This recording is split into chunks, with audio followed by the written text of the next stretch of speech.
In this video, I'll be talking about male friendship, its importance, and the relationship of male friendship to the female. We men value each other for our personhood. And I think in general, excluding, a professional setting where you need to have a skill set, most males value you, the fellow man, as a person and attribute value and worth to you as a person, as opposed to what you can do for that guy. Male brotherly love, as it were.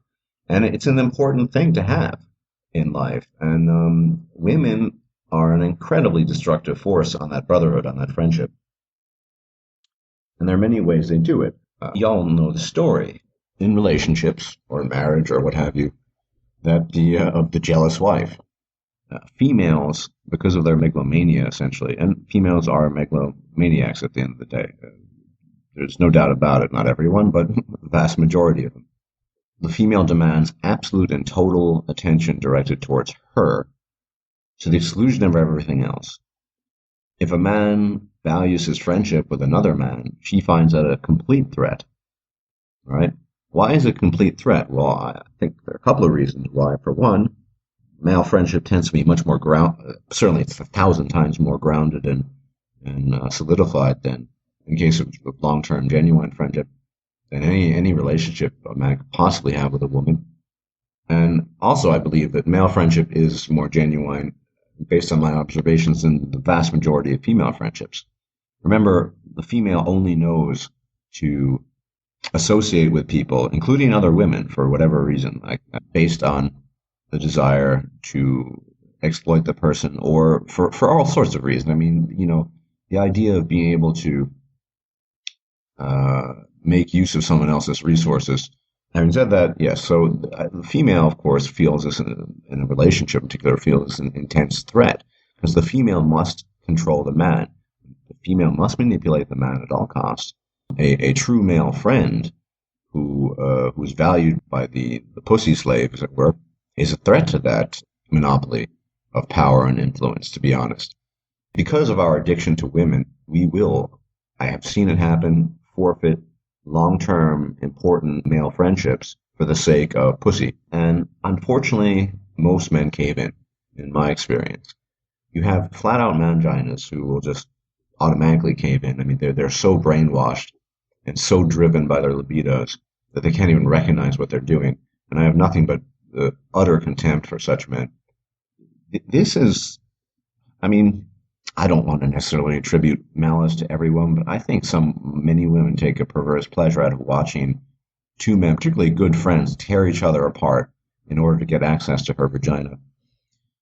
We need to not yield to such temptations, particularly temptations of women. And so friendship, male friendship, is one of the cornerstones of any healthy male's life, in my opinion. I know I would be vastly, vastly poorer as a human being without my close friends, my close male friends. This is something important to think about. Think about just how valuable your male friends are, and think about the fact that your male friends actually, they probably value you for who you are, not what you can do for them. How many of your male friends are always asking, gimme, gimme, gimme, gimme? You see, the pussy addiction is so destructive on so many levels. It destroys really important social relationships like male friendship. And I'm sure you all heard this. Remember bros before hoes? You know what, man? People used to say that all the time. And growing up and watching the world around me, I didn't see too many men actually practicing that, to be honest. We are aware now. We're very aware of the issues. We know that the odds are stacked against us. And we need to work in unison. We need to work in brotherhood. So I'm saying here, and I'd ask everyone else who's watching this in your life to live up to that statement, bros before hoes, because it is your bros who are going to actually look after you in deep trouble. They're the ones who actually give a shit about your personhood, and the hoes don't give a fucking rat's ass about you, and they never will. And that's something you always need to bear in mind, just like you need to bear in mind that you should never trust them. So my motto is bros before hoes for life. I think as a man going your own way, you do need to think about your motivation. You might need to take a step backwards in the sense that there might be some regression. So initially, if you're on board with going your own way, and you realize that a lot of things you used to do, maybe you're really fastidious about taking care of yourself and, who knows, cycling, exercising, doing any of these sorts of things, maybe you begin caring less about your job. Now, there could be all sorts of reasons why you care less about your job, but just as an example, because you realize the reason why you were quote unquote cared was because you thought you could, one up another man in the dominance hierarchy competition, or do something to improve your lot in any event in the eyes of women.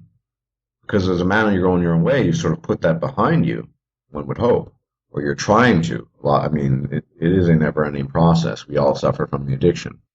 You need to look for new motivation. Now, there is a lot to be said in just the joy of engaging in activities for their own sake. But whatever activities you might enshrine for yourself, you might want to put it under the microscope and think, well, why am I doing this? Because it is important to deconstruct motivation and why you're doing things. If you can't do that as a man going your own way, you might still be subconsciously, tacitly, towards yourself tacitly, following principles and guidelines that you were following just for the sake of attracting women to gain a leg up in the dominance hierarchy ladder. It's something that we all need to consider, and something that is very, very difficult to suppress. Unfortunately, it seems that many traditionalists embrace male disposability on a subconscious level. They're not even aware of it. For example, this is manifested in traditionalist lack of opposition to war. War is a deprivation of individual autonomy and certainly life, but because men view themselves as so disposable, they are willing to throw themselves into the gnashing teeth of the war machine and die if need be in an effort to achieve that status, all in an effort to gain access to female reproductive resources. But the very existence of men going their own way, that you can reject that disposability by mastering yourself and being aware of that. I think this is very, very important, but it's an uphill battle. You always have to be aware of it. And essentially, you can never let your guard down. Male disposability is as much an issue of self-perception and one that needs to be overcome and conquered by oneself, by men, as it is an issue involving society and the way women view us. This male disposability is based on a reciprocal relationship. It is based on the way men view themselves in an effort to gain access to female reproductive resources, but also in the way women view men. And so this cycle feeds itself. The cycle cannot be broken without abstaining from the cycle itself. That is to say, the cycle is self-perpetuating. A relationship, by its very nature, must result in male disposability and the female, because she is the vessel of reproduction, having the trump card. It's unavoidable. And I'd like to see arguments to the contrary. All of society, one of the reasons, it's not just left-wing politics, all of society is geared towards women's health is because they are the vessels of reproduction. That is why they were protected. That is why it's women and children first. The only way this cycle can be broken is abstinence from these kinds of relationship structures. To endorse such a structure is, tacitly or otherwise, to endorse male disposability. You cannot have so-called perfect equality or even a semblance of equality as long as women remain the vessels of reproduction. But I would suggest that men be very, very aware of their own perception of themselves as disposable utilities, because many, many men are willing to put themselves in that position. Remember, as I said in recent videos, you are the only one who can take care of yourself. No one else will. Certainly women won't, and the vast majority of men are not looking out for your back either, because, like I said, they're willing to club you to death in an effort to get a step up on the dominance hierarchy ladder so they can gain female approval. Male disposability is a deep, deep, deep-seated issue of male self-perception, and it's one that requires personal self-mastery and constant vigilance, and ultimately total rejection. While seemingly vast number of MRAs and men, but also women who purport to be for men's rights, really can only look at the issue of men's rights from the viewpoint of the so-called relationship. That men's rights is exclusively about fatherhood, or men's rights is exclusively about the family. And what we see missing here is the distinct mention of men themselves. This is a problem, at least a problem I see. We cannot understand men's rights exclusively within the context of the female-male relationship. It is a starting point. It is perhaps the starting point, because much of male identity is constructed around that dynamic. But it's very important that we move past that with time. Most people, for reasons of evolution, social development, regard weakness in itself as a female trait. So we have an entire set of behavioral patterns and expressions of behavior that are really limited to one sphere of humanity and not the other. Men's rights should ultimately be about male individuality, men asserting their rights to be themselves, with no such expectations put on them along the lines of family, procreation, any of these things. It really is very revealing. Even though so many of us have explained the dynamic of the relationship and male nature and human nature and female nature, that we still have men who persistently and doggedly adhere to male identity solely within the context of the relationship procreation, i.e. the provider workhorse. It's pretty disappointing, to be perfectly honest. If men at this current age and current state of affairs are not in a position to rethink themselves and rethink their identities beyond provider workhorse, I'm in a relationship with a female. If male identity can't exist without that, as it stands now, we're in some serious trouble. So many of us don't want that anymore. I certainly don't. I value my freedom, my personal freedom, and all the shaming language in the world won't change my opinion about that. And ultimately, MGTOW is about the now. It's about right now. It's about the present. We're not concerned. We're not responsible for making babies and running families. Moreover, we're not concerned with the future of the human race. It is true. Up until now, all we've had is the dominance hierarchy competition model, the provider workhorse model. That's all we've had.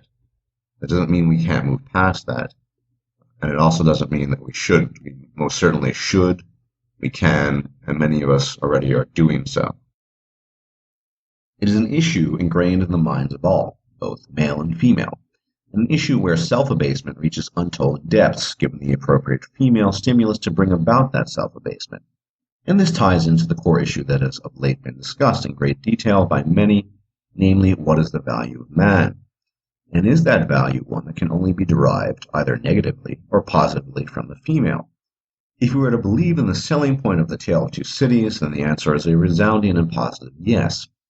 If we are to believe current social norms and expectations, and the media as well as the majority of men themselves, never mind women, then the answer is yet again a resounding yes. And yet, there are those amongst us who believe that there is something acutely wrong with the picture, and believe that a man should not be disposable at all. At all. There also seems to be some variation of this argument or of this trend, mostly from traditionalists and those who ascribe to men the sole identity of father and propagator of DNA, and that men should, given modernity, be somewhat less disposable, but that is indeed their proper role nonetheless. It has been argued that male disposability, which is a product of male dominance hierarchy competition, is in fact a double-edged sword, bringing greatness to some and ruination to others, and that this dynamic should be kept intact, A, because it is natural, a point I shall come to later, and B, because it allegedly brings out the best in men. This best in men is then cited as those men who have become great leaders, generals, and others that are regarded highly, which is that just because something is natural does not mean it is good. Behavior derived from natural instincts and drives needn't be good either. We see this with male and male competition, but we also see this in a recurrent phenomenon whereby people use our understanding of evolution and biology to justify certain forms of argumentation. So rather than using these scientific tools to understand and reject what is bad, It is argued that because it is natural, it is good, and this is applied across the board. For example, some have advocated for natural procreation whilst voicing opposition to futuristic ideas about artificial womb technology. But what in fact does that entail? The assumption is that only standard male-female copulation is acceptable, but there are other elements to quote-unquote natural procreation that the umbrella term should include. And before I proceed with this, I will offer the rather obvious disclaimer that I do not support or endorse rape in any way, shape, or form, and see it as a deprivation of the autonomy of the individual. With that said, rape has historically and prehistorically been a natural vehicle of procreation in humans and primates for millions of years, and has only dwindled in Homo sapiens with the advent of modern ethics. But the Genghis Khans of the world, the alpha male primitives, as well as their henchmen, made regular use of this as a means of natural procreation. Our primate cousins are no different. Orangutans regularly make use of rape in order to spread their seed as well. This is all natural procreation, and yet we reject it because we have developed a sense of ethics and morality that outweighs adhering to archaic, quote-unquote, naturalistic principles. This is the fallacy of arguing along the lines of the natural simultaneously being good. It does not always work. And this is a further reason why male-on-male dominance hierarchy competition ought to be flat-out rejected by men, as we've been clubbing each other to death for long enough. Maybe it is time to start working together in friendship and beneficial cooperation as opposed to hostile competition for women's sake. Aren't we far enough along the timeline that we can overcome our baser instincts? That's the question. Biological determinism need not equal fatalism. We really need to stress that. Biological determinism need not equal fatalism. Men can look to the Teslas and Newtons of the world and history for a different model of behavior that will yield far greater results for themselves as well as humanity. They show that the alleged vacuum that exists when men do not compete with each other for females is no vacuum at all, but an opportunity to do something far greater. At the same time, a male's personal wealth and resources can be retained for himself without wasting them on a group of people who see him only in those terms, namely as a utility. Finally, if we truly wish to earn the title of human in its transcendent sense, we cannot continue to adhere to practices fit only for animals, and yet the majority of men seems only concerned with just that, copulation and DNA propagation. And all the complexities of modern human society notwithstanding, these men seem to me, and I'm sorry to say it, little different than the dog chasing the bitch in heat. We must move beyond that, but we can only do that if we recognize that natural does not always mean good, and that just because we have always done something in a certain way does not mean it is the best way, or even a good way. The path ahead might well be unknown, but at the very least it is open to completely new ideas and strategies, whereas the path behind us is completely known, and more akin to instinctual slavery than anything else. We most definitely need a new path. I think it's really important that men keep in mind what their individual stress tolerance levels are towards work. As I said before, different men have a different emotional capacity with regards to their kryptonite resistance with women. But it should be even more evident that different men have different stress tolerance levels regarding work, physical labor, and all sorts of things like that. So some people can tolerate a very, very high intense level of work without crashing. But the thing we really need to emphasize and stress is that, especially men, eventually there will come a point where the machinery is just not working anymore. I've seen it happen. I've seen men with very high stress tolerance levels just fall apart. And when it falls apart, we get something that's commonly called burnout syndrome. You're burnt out, you can't do anything anymore. And in many cases, it takes weeks, if not months, to recover from it. So that's a real danger, that men do not estimate correctly their ability to tolerate stress. But many men in relationships, married men, work to provide for their families, yes, but also to, of course, cater to the female. So everyone has a limit, and we really need to be aware of that, in particular because, let's face it, the world at large is not concerned with men's health.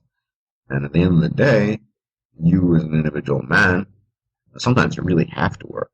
But I think there are a lot of cases where we become fixated on certain goals or even money, and then we forget that we possibly are damaging our long-term health by neglecting important breaks from work and just R&R and just sitting back and thinking about things. One thing that I think more men have much more readily than women is passion, desire to pursue something, or the desire to invest a large amount of time, not necessarily just for monetary profit, but just in activities that you might enjoy, whatever that activity might be. We often lose track of what's happening to ourselves during that process. And I think it's very important to be aware of that. In today's day and age, you cannot afford to run yourself into the ground. And I think the older you are, the more aware you might become. But for men who haven't gotten it yet, there basically is an inherent bias in say, the health industry towards the well-being of women. We all have different stress tolerance levels. I think your health is something that probably is the most important thing. Remember, to yourself, you're not a utility. You're a valuable human being, so you need to take care of yourself. This is an important lesson I've learned. Suicide is the second most common way for a man between the ages of 15 and 34 to die. It is outstripped only just by road deaths. If suicide is the second most serious public health issue for young men, why don't we know about it? It is because no one wants to know. Male suicide goes far beyond issues of lack of communication and how one was raised. It goes to the very heart of what it means to be a man, which is very little at all. The little value that a man does have is still occasionally seen in the protector/resource provider role that characterizes the female relationship, which is why it is so easy to understand why so many men still cling to that paradigm with clenched and vice-like grips. Because that is all that men seem to have. Outside of that paradigm, there is no value for a man, and no one has come up with a value for a man outside of it. And to buttress this claim, you need only look at the articles I have linked, wherein men's suffering as a consequence of relationship and marriage breakdown is far greater than women's suffering, which makes sense, since the only role for a man, by all accounts, is to be in a relationship with a woman and to provide for her to the extent he can, be it a marriage or a non-marriage relationship. That is the entirety of his existence, and the meaning of his existence. Is it any wonder that when relationships and marriages go south, as they inevitably do, it is men who suffer and sometimes die at their own hand? That suicide is primarily a male phenomenon is easy to understand, since the valueless will more readily part with their lives than those with value, which explains the discrepancies once again between male and female suicide. And whilst there are many side issues, such as economic turmoil, success model pressure, issues of child rearing, all of these are merely a derivative of innate male disposability, lack of value, essentially, at the end of the day. If a man is not but an asset, whose value is squarely tagged to his ability to be a resource to society as a whole, or to women as individuals, if a man is considered a pawn on the battlefield, whose life can be forfeit at the whim of a government and those commanding him, if a man's self-perception lies solely in his value to his female partner and what he can do for her, then he has essentially little to no value. The world sees no value in him, and he himself, by dint of his own perception of disposability and possible inutility, be it real or imagined, also sees no value in himself. A being that sees no value in himself, that is regarded as valueless by his environment, quite frankly, has very little reason to live, and is thus far more susceptible to taking his life than would, say, a creature of inherent value, whose welfare is placed above the welfare of all others, namely the female. And we see this in the discrepancy in suicide numbers. There seems to be only a small minority of men even interested in discovering male value beyond the conventional notion of useful tool, since even within the MRM, it is claimed the greatest value a man can have is to be a father and have a family, all the while conceding that for many this may never come to pass and may be an impossibility, It's simultaneously offering no solutions to such men other than they should pine away in despair for something that they will never obtain. If family and fatherhood are the quintessence of male identity, what identity does the childless man have? And I believe this is the starting place of men going their own way, at least as I see it. We are starting from scratch, and as such, there will be no easy answers. We're peeling back the layers of what once was and looking for answers to what is. Because we recognize that what once was cannot be, at this current juncture in time, that only the fool willingly succumbs to an illusion he knows is such, namely an illusion. We are at the nascent stages of finding value in ourselves, and it might well be that we as individuals are the only ones to see value in ourselves as individuals. And if that is the case, so be it. I would like to think that the rejection of one's role as a tool and a resource will inevitably lead to a sense of value of oneself, however indefinable that value might be. If the entire weight of civilization, womankind, indeed our fellow men, cannot move us from an intransigent position of regarding ourselves as something more than servants to all else but ourselves, if we remain steadfast in words and deeds, that the model we grew up with and has been with us since the dawn of time is not to our benefit, then we are taking the first real steps to combating male suicide. Because inasmuch as perceived value is an external derivative, we see the effect this has on men. If, however, perceived value becomes an internal derivative, we are likely to see the opposite effect.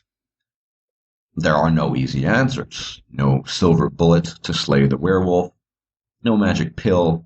After all the red pill did was open Neo's eyes. The rest was up to him. And given all of this, I think we are indeed making progress, day by day, bit by bit. Further progress can only be made by continuing to ask the most difficult questions, and indeed remaining aware that not all of those questions will have answers, easy answers, or any answers at all. Or perhaps more disquieting, they may not have an answer that you want to hear. I want to talk about suicide, and I want to talk about kryptonite. First off, I want to talk about suicide as a general phenomenon. I've been interested in duress and distress and these states of being and how people cope. Essentially, a suicidal action is the taking of one's own life. It takes place primarily because the coping resources are simply not there anymore. At some point in time, coping resources were overburdened or exhausted, and that's when it happens. I don't judge people for doing it, and it used to be illegal. It's kind of weird, suicide being illegal. For example, in British society, if you got caught in the attempt, you'd be thrown in jail. I don't have anything against people who do it or try to do it, and I understand to some extent where they're coming from. Society at large, men and women, they have serious issues with suicide, and I think for the most part, it's, in my humble opinion, simply a reflection of their own fear of death. So they project that fear onto other people, and so we have this state of affairs where, put it mildly, suicide is rather frowned upon. Then there's another element to suicide. The problem with making judgments about people's individual coping resources, because that's what it comes down to, is that when you say, well, I wouldn't have done that, he took the easy way out, he copped out. This is also shaming language. Well, the fact is that people's coping resources are different. So, for one man, what seems to be no burden whatsoever might be a tremendous burden to the other man, and might, in fact, if the circumstances are right or rather wrong, compel him to commit suicide. People have different abilities to cope. But suffice to say, the level of despair, sense of hopelessness and loneliness must indeed be so great that it really defies the comprehension of anyone who's not tried to attempt it themselves or anyone else. I wanted to say that before I move on to the next topic, because it is related to suicide, and particularly suicide indirectly or directly caused by women, that is, male suicide. And the vast majority of suicides are indeed male. And I'm going to introduce the concept of kryptonite. Everyone who knows the comic book character Superman knows that he has one weakness, and that's kryptonite. It's safe to say that women are the heterosexual male's kryptonite. There's no doubt about that. But getting back to the concept of different levels of coping resources and different levels of resistance, the ability to tackle things or to fold if the pressure is too great, so too do different men have a different level of kryptonite resistance. We all suffer from kryptonite weakness regarding women, but some men simply have a greater degree of kryptonite resistance. So to make the analogy, comic book wise, let's say we're all Supermen in this case.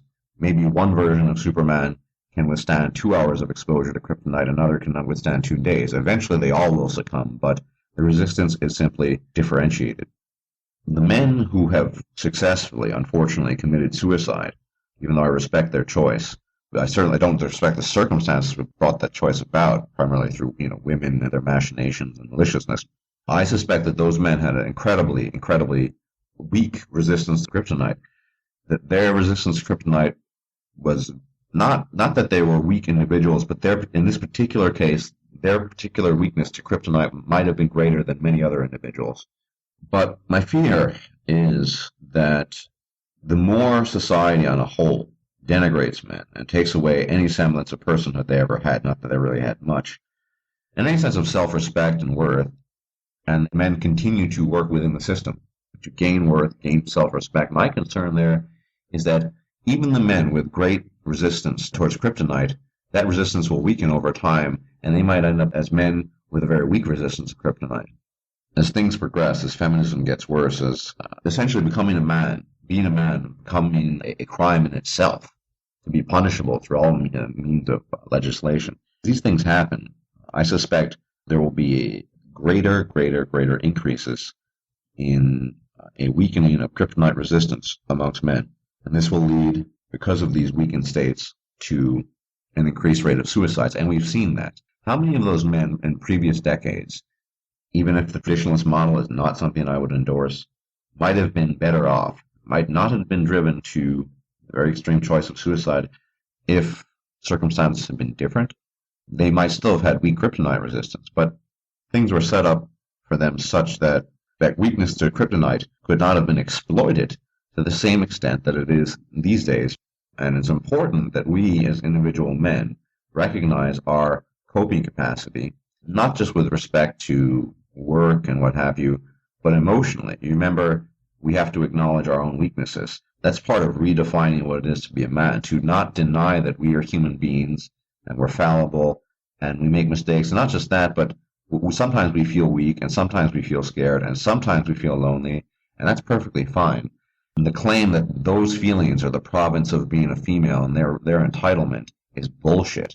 If anything, men have much more right to those feelings than women ever have, because we've been the ones who've been sent to death by dictators and wars and forced to kill other men and have essentially risked everything just so we could stick our dick in a vagina.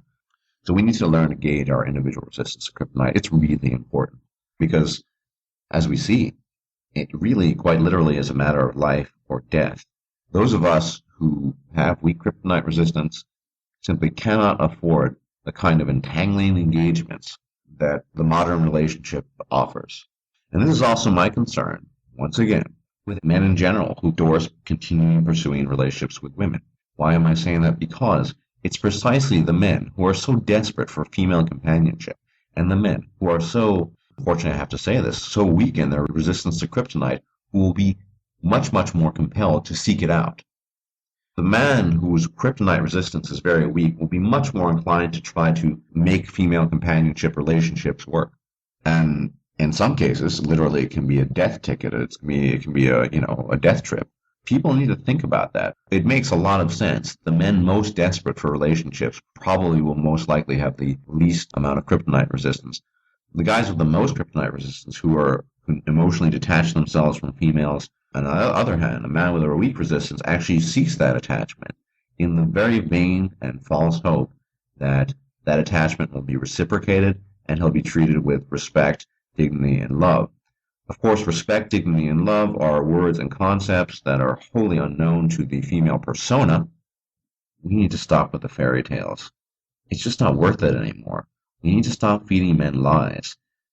Women will continue to feed men lies. But I think it's a bloody shame, to put it mildly, that our fellow men will also feed other men with lies, or maybe they actually believe it, in case self-deception, self-delusion, that there are women out there who will care about them, and treat them with respect, love, and dignity. These are things that just are not known to the female, and we can't afford to continue perpetuating that fairy tale.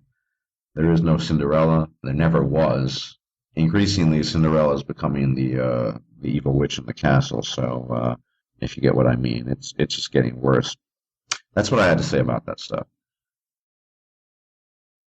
I wanted to address this whole idea of the good old days, or going back to the way it was. People talk about this very often. I think, in particular, social conservatives. But this idea that the good old days, at some point in time, when, say, the man was the master of the house and what have you, those were in fact the good old days, and men had it good. Men were accorded more respect than quote unquote patriarchs of their household. They were given more respect than they are now. That's not saying much, of course. But if you look at the actual position of the mass of men, I'm not talking about aristocracy or nobility, but the masses of men, say in the 19th century or even the Middle Ages, most men have been throughout the ages viewed as cheap expendable labor. And of course, it's been put into practice. They've been a utility. That has been the role of man throughout and beyond known history, beyond written history. There's archaeological evidence for this as well. So the notion of the good old days, as tempting as it is to fall for that, is a bit of a misnomer, and I think it's fallacious. A yearning for some sort of utopic past that never was. So there's always been this yearning for a greater past. The Garden of Eden, of course, is of course a metaphor for the good old days as well. And it's very tempting to fall for the idea of the good old days for men. If the days were indeed so good when the man was the quote-unquote master of his household, when he was allegedly accorded respect, why was he sent down the mine shaft to die? Why did many men die en masse? Men, as I said, have always been cheap labor. They've been sent off to die in wars for tyrants in the past, monarchs, and no doubt in the past there was much trumpeting of propagandistic, patriotic bullshit that accompanied the sending of the men to their deaths, as it is the case these days with regards to unjust wars and the nonsense of that matter. Only in the 20th and 21st centuries, it was mostly states. States composed of several modern monarchs who do the same thing. But make no mistake, we can see the same thing happening today. I don't talk about it much, but I am a libertarian, and I think war should only be waged if absolutely necessary, and none of the wars we're engaged in are necessary. We are killing people over there that had nothing to do with anything, that it wasn't relevant, and we're sending our own countrymen to die for, well, essentially the military-industrial complex, and that's pretty fucked up. But the worst thing about it is we send them to death on the false notion that they're doing something magnificent and just, and they're acting as quote-unquote patriots for their country, when in fact they are cheap expendable labor. And this has been the lot of most men throughout the ages. Yes, some men have risen above this, and some men were born into positions that were far above the lot of a grunt, of a worker drone. But to yearn for a past that never was is a bit dangerous. But even if we were to grant this past some level of credence and say, well, yeah, we did have it better. Back in the days, a man was the head of his household and a woman granted him respect and what have you. There's a much more salient point that needs to be made. And that point is simply that even if it had been the case, there's no going back. There's no going back to the old ways. It's done. Society, whether we like it or not, and I don't mean just Western society. Look at South Korea, as I talked about recently. Look at the herbivore men. I mean, Japanese social structure and infrastructure is falling apart, and it's alarming to people over there. All over the world, in most industrialized modern countries, there is no going back. There have been changes brought about in Iraq that simply are irrevocable. The fact is that society has been changed so much, to such a large extent, by feminism and by its byproducts, and through, yes, social media and manipulative forces that seep into the psyches of both men and women, but of course women are the ones who carry the disease to a far greater extent, and the manifestations of the malady are simply far greater in womankind, and they are the ones who propagate it and spread it, and that is why society has sunk so far. There is no going back. So I don't see the role of men to safeguard society against the destruction that has been wrought by female kind, by feminists, and by their assorted male servants who think they're either doing something good or just in it for themselves. Cui bono, whose benefit? That's my take on that. I just don't think the good old days were that good, to be quite honest. One thing is clear, we are heading for an implosion. It's unsustainable, and we see it in Japan, and we see it, we see it in Korea to a more limited extent, in the manifestations of their reactions to a stifling social contract that is forced upon them their entire lives. And yes, regarding the social contract, there seems to be some implication that there is some sort of obligation of men, assuming society or womankind or whoever were to give us a bit more support and be a bit more kinder and more helpful, that is our social contract, to pay into the state to make sure society keeps on running. I don't see it that way. Let society collapse. This is pretty radical.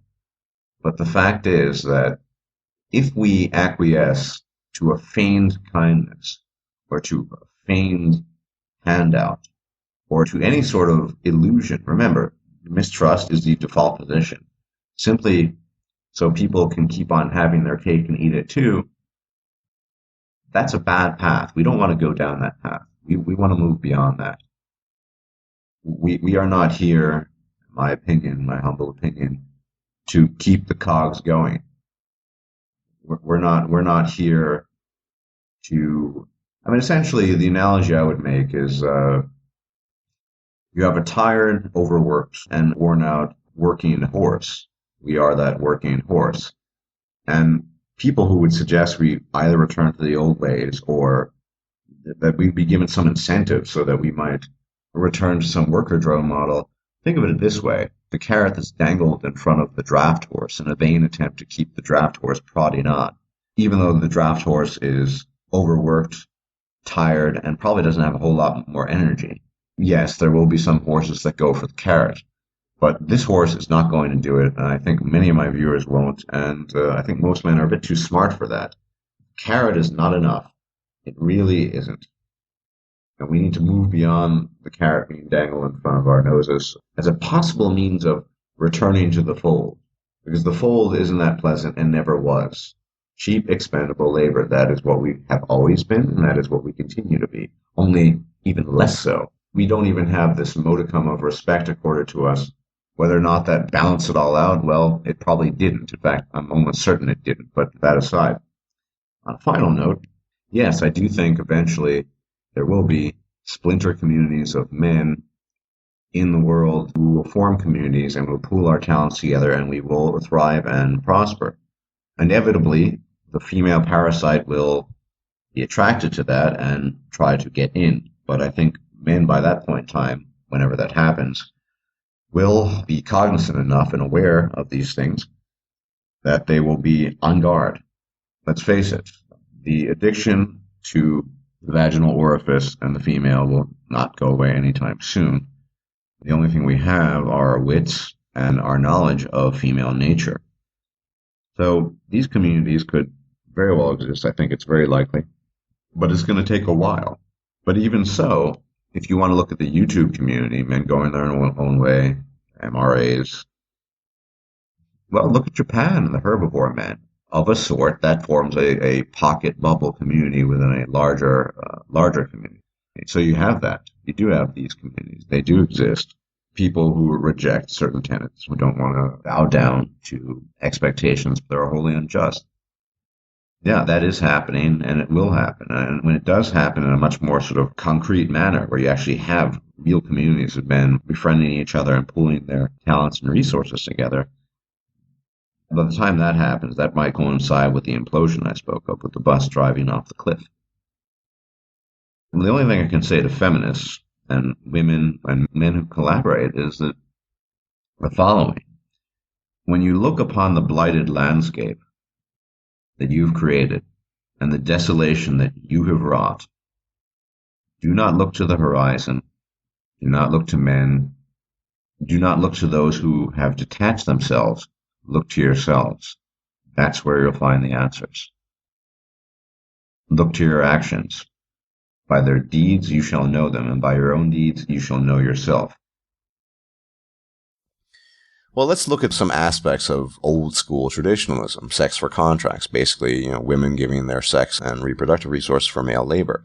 Now, a couple hundred years ago, or even 100 years ago, or even, I'd argue, 50 or 60 years ago, 70 years ago, a lot of the labor that men performed was physically strenuous labor, the kind of labor that not necessarily only a man could perform, but only a man could perform optimally. And so a lot of that made sense, that a woman would offer her body, her sex, her vagina, and all the other assets of her body, reproduction, uterus, to a man in an effort to gain comfort and security, whilst the man performed hard, strenuous labor. Now, it's not to say that today such jobs don't exist. After all, they do. You never see women working in oil rigs, at least not to my knowledge. And you don't see women working in coal or diamond mines, not to my knowledge. And the term garbage woman is an oxymoron. And why is it an oxymoron? Because we never see women who are garbage people, garbage persons. It's a dirty job, at least. They don't want to do it.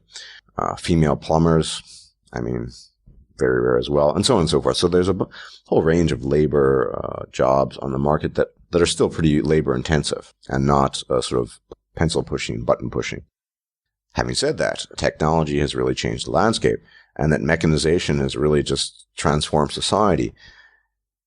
But that said, it's easy to observe that a great deal of jobs, many jobs, do not require strenuous physical labor and can be performed by both men and women. Now, let me differentiate between requiring and wanting. So if I say certain jobs does not require male labor, it doesn't mean that women want to do it. So let's just have that preface everything I'm saying now with that statement. So a lot of jobs don't require male labor. To learn how to work a computer, to learn different coding languages for computers, to be a fashion designer. There's a really almost endless list of jobs that don't require strenuous physical labor that can be performed, not necessarily want to, but can be performed by both men and women. So a lot of the traditionalist model was built on a system that is simply no longer intact because of mechanization and technological transformation on a global scale. It's, in that sense, irretrievable, if only for that reason.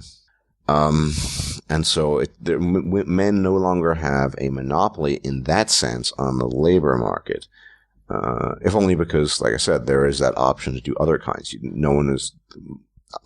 Not every job is like working in a mine. Not every job is like working in an oil rig. Possibly one of the most strenuous, dangerous jobs out there is working in an oil rig. It pays really well, too, for those reasons. So a lot of the older model of traditionalism was built on, male labor performing certain tasks that almost exclusively men could perform, whereas women would have been much less effective at it, if not completely ineffective. So mechanization, which of course has been brought about by men's innovations and their own ingenuity and invention, has changed everything. It's made people's lives, specifically women's lives, much, much easier. So there's that aspect of traditionalism, which, even if it is the only civilizational model, is unlikely to return because of that. The idea that once socialism or socialized systems of government fall apart, we would be forced back into a labor provision for sex resource kind of system is unlikely, because that system, as I said, is predicated to a large extent on a kind of labor market that has been transformed to the nth degree by technology. So what we really would need, if we really want to bring back that delectable system, is something that just destroys everything, maybe a nuclear fallout. Yeah, we would go back to, hunting and gathering if our species survived, and, of course, we'd have the traditionalist system. So that doesn't seem likely to me. No matter how socialistic things become, it's unlikely because of technology. Politicized feminism, in a lot of ways, has revealed to us female nature. In case it had not been completely clear to us, we know now what female nature is all about. And so the question that needs to be asked is, do women want the sex contract? Do they want the marriage? Do they want the sex for labor system? Do they want the traditionalist setup? Well, some do, but the majority of women do not want that. Now, whether or not it's good or bad is kind of irrelevant here. We just know that that's not what women want. They have demonstrated to us repeatedly over the past decades that that's not what they want. We see this now happening in Asia. Women all over the world don't want that setup. The only times they do want it is when they don't know anything else, or when they live in small, I would say rural areas that are technologically poor, say, compared to large cities and what have you. Yeah, you still have that setup going there because you need, say, the farmer's wife needs his labor. That's simply not true of a woman with a university degree in something vaguely relevant. Of course, she has the state on her side with affirmative action and quotas and what have you. So what do women want? Well, they don't want that, quite obviously. What I'm saying should be taken into account along with my opposition to the notion that they might want to steal men's money. A lot of them do, but they don't want to work or live within the confines of that contract. Otherwise, there wouldn't be no-fault divorce. Otherwise, women would just shut up and put out because the man was bringing home the bacon. And, well, that's just not the case anymore. Another reason why it's highly unlikely that this system is going to come back. That, in course, conjunction and combination with a great deal of technology we have these days, a lot of that just doesn't work. So, yeah, sure, it leads to a more barbaric state, I guess, a state of affairs for civilization and society, because women will choose to breed with men who, probably aren't the most optimal gene carriers in the sense of contributing to civilization and society, if you think that's important. One thing that's always concerned me with the traditionalist mindset or setup is that traditionalism at its heart, along with conservatism, is really about hierarchy and conformity, in my opinion. Now, despite what some people might claim, that it's about being an individual and individuality, it's not. After all, being conservative, being a traditionalist means adhering to time-honored traditions, that which has been functional in the past and is sought to be preserved in the present. There's nothing defiant about that. If anything, it's more conformist than just about any system I can think of. Now, what my issue is there, in a traditionalist system, a conservative system, where you choose not to conform to what the majority demands, the sex for labor contract, and you don't want to participate in that, you can be punished. You can be punished financially and perhaps in other ways as well, ostracized and what have you. As I said, I don't know if there is a better system, but at the very least, in the current system we have here, the current system, at the very least, I'm saying, please hear me out here. It's a terrible system. Everything's falling apart. It's a mess. But at least we know what women are like. At least they've laid their cards out on the table in an open manner. There are no illusions anymore to women. We know about female nature. We know that it's exploitative. We know it's incredibly manipulative. And we know that they're in it for themselves and don't give a rat's ass about their men. We know this. We also know that, of course, in a sex for resources contract, what happens to the man who falls ill? Well, he can't fulfill his end of the bargain. And we know that traditionalist women, only care about what their men can bring home in terms of bacon. So we know that women don't care about men as human beings. And feminism has shown us the light in that sense. I'm not saying this is a great thing, but at least we know what we're dealing with. And so traditionalism in that sense, and all of this is all these notions of men making sacrifices for women being more valuable than men. regardless of whatever system we might have, be it a Marxist system, a socialistic system, a traditionalist conservative system, or whatever, men will always be undervalued in the sense of their actual lives, not in the sense of what they can do. Of course, that is highly valued. But men are human doings and women are human beings. And we who strive for the likely unattainable status of humanity, we men, would not be content in a system like that, or really in any system. The only humanity that a man can give himself is, well, the humanity he himself chooses to give himself, since on a societal scale, it's not acknowledged and simply doesn't exist. So it solves nothing. I guess the only good thing about that kind of setup is, yeah, it allows men to breed and pass on their genes. If that's the greatest goal a man can have, well, so be it. But remember, some of the greatest thinkers were not men who were engaged in relationships at all. Newton, Leibniz, women we know are creatures that, apart from their direct progeny, tend to only think of themselves. That's how they've evolved.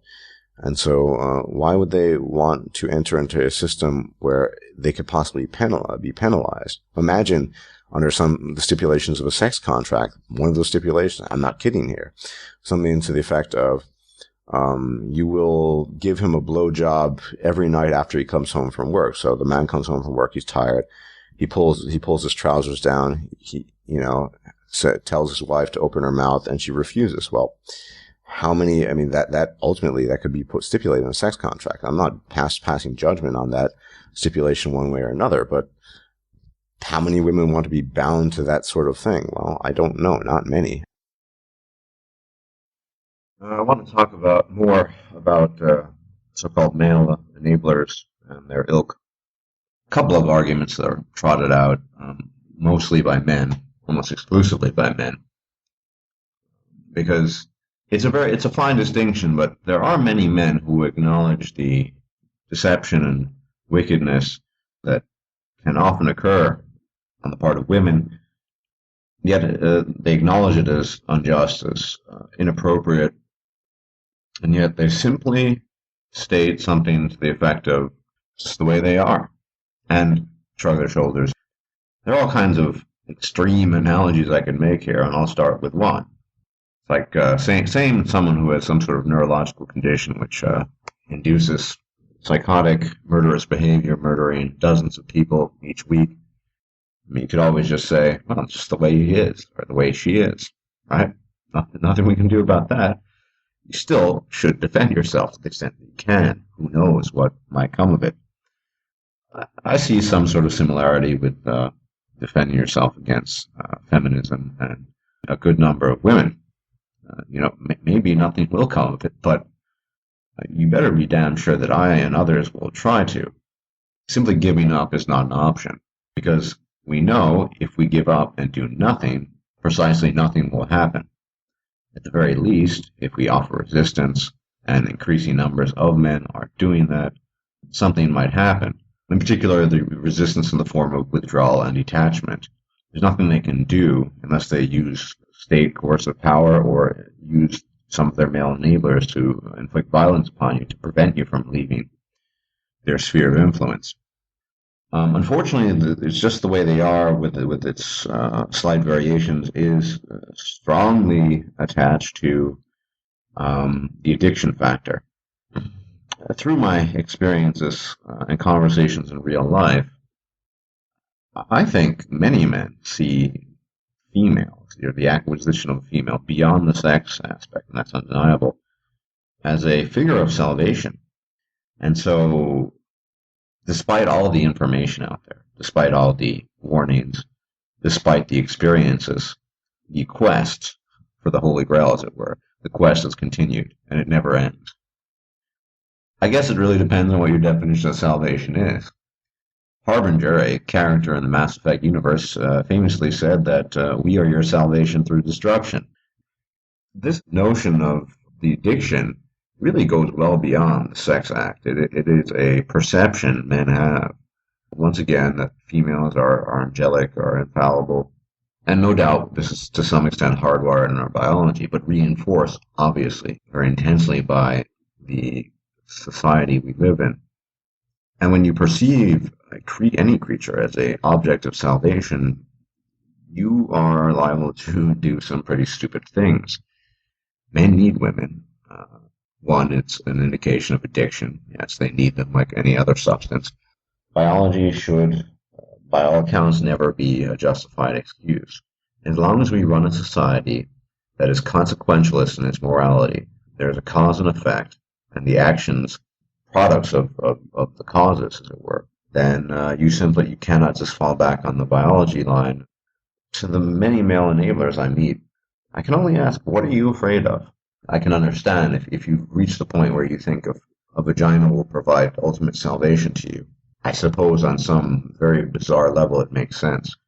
But generally speaking, if your only fear is the fear of loss of access to a vagina, I can assure you that, wanking off, it's in a lot of ways a lot better. For one, you don't have to deal with the stress, it doesn't cost money. You're not really missing out on much. It's more the perception than anything else. Nothing will happen to you if you lose access to a vagina.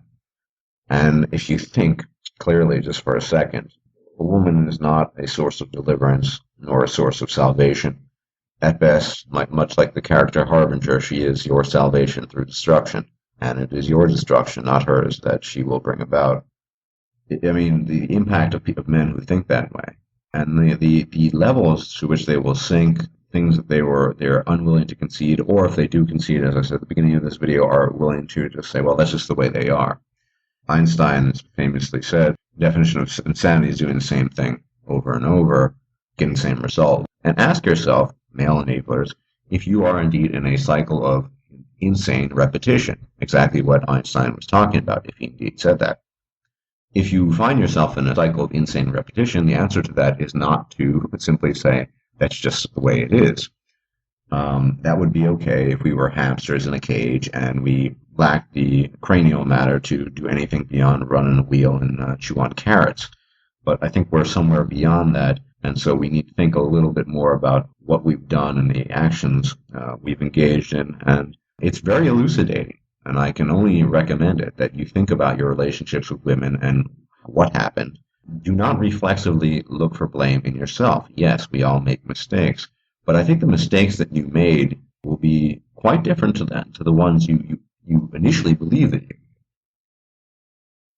This enormous need for validation, I would argue, although it's some men try to hide it, though not very well, far greater need for validation than women, if only because women have received it their whole lives. It's not to say if women hadn't, if the tables were turned, if it were the reverse situation, could be very different. Maybe women would be doing all these crazy things. I don't know. But as history stands, as prehistory stands, as current circumstances are, that need for validation is just tremendous. And it drives men to do all sorts of things. Now, there are, of course, different levels of validation. The most important one is the female validation. That is, there could be females. I mean, for enlightened men, for thinking men, that's not the case anymore. But for most men, females dictate their value. A man only has value in as much as a female accords him value. His level of self-esteem, his inherent worth, these are derived from external sources. They're not internal. We might be getting closer to the answer here. Maybe. They come from women. And, of course, society at large. Men think, whether correctly or incorrectly, that they will benefit from denigrating other men. Just as a man will throw another man under a bus, in certain contexts will kill him for the sake of a woman by verbally denigrating another man. Why do men not get behind the issues with regards to false rape accusations? They want to believe that other men are rapists. Why? Because it elevates their own position. It elevates their own status. We don't help our fellow men primarily, because in a general sense, we don't have that spirit of camaraderie, that spirit of brotherhood that, say, women virtually all have with each other, because we do compete against each other for women, and we do compete against each other for status, so we can acquire the golden uterus. There are no real men. There are no fake men. There are no lesser men, no greater men. We're just men. Yes, some of us achieve greater things, the Einsteins of the world. Some are infamous, the Pol Pots of the world. Some are a extremely mixed bag, the Obamas of the world, and so on and so forth. But at the end of the day, we're all men. This concept of real men, it's just a myth. It's bullshit.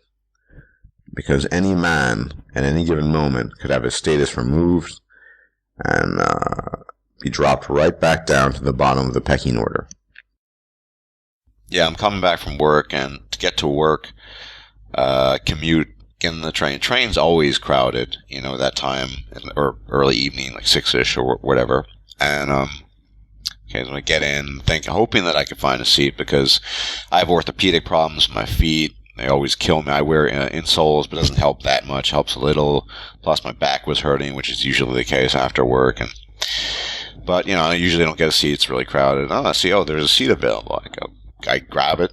Okay, so 5 minutes later, this woman, maybe she was in her late 20s or whatever, goes up to me and tells me she had been planning on sitting down there, taking that seat, but she'd been waiting for all the people to get in onto the train. And I said, why did you wait the whole time if you want to take the seat? Because it was available. And she said, well, she was waiting for people on the train. I said, explain it, well, the seat was available. I sat down, I took it. But, can't you just be courteous or blah, blah, blah, shit like that?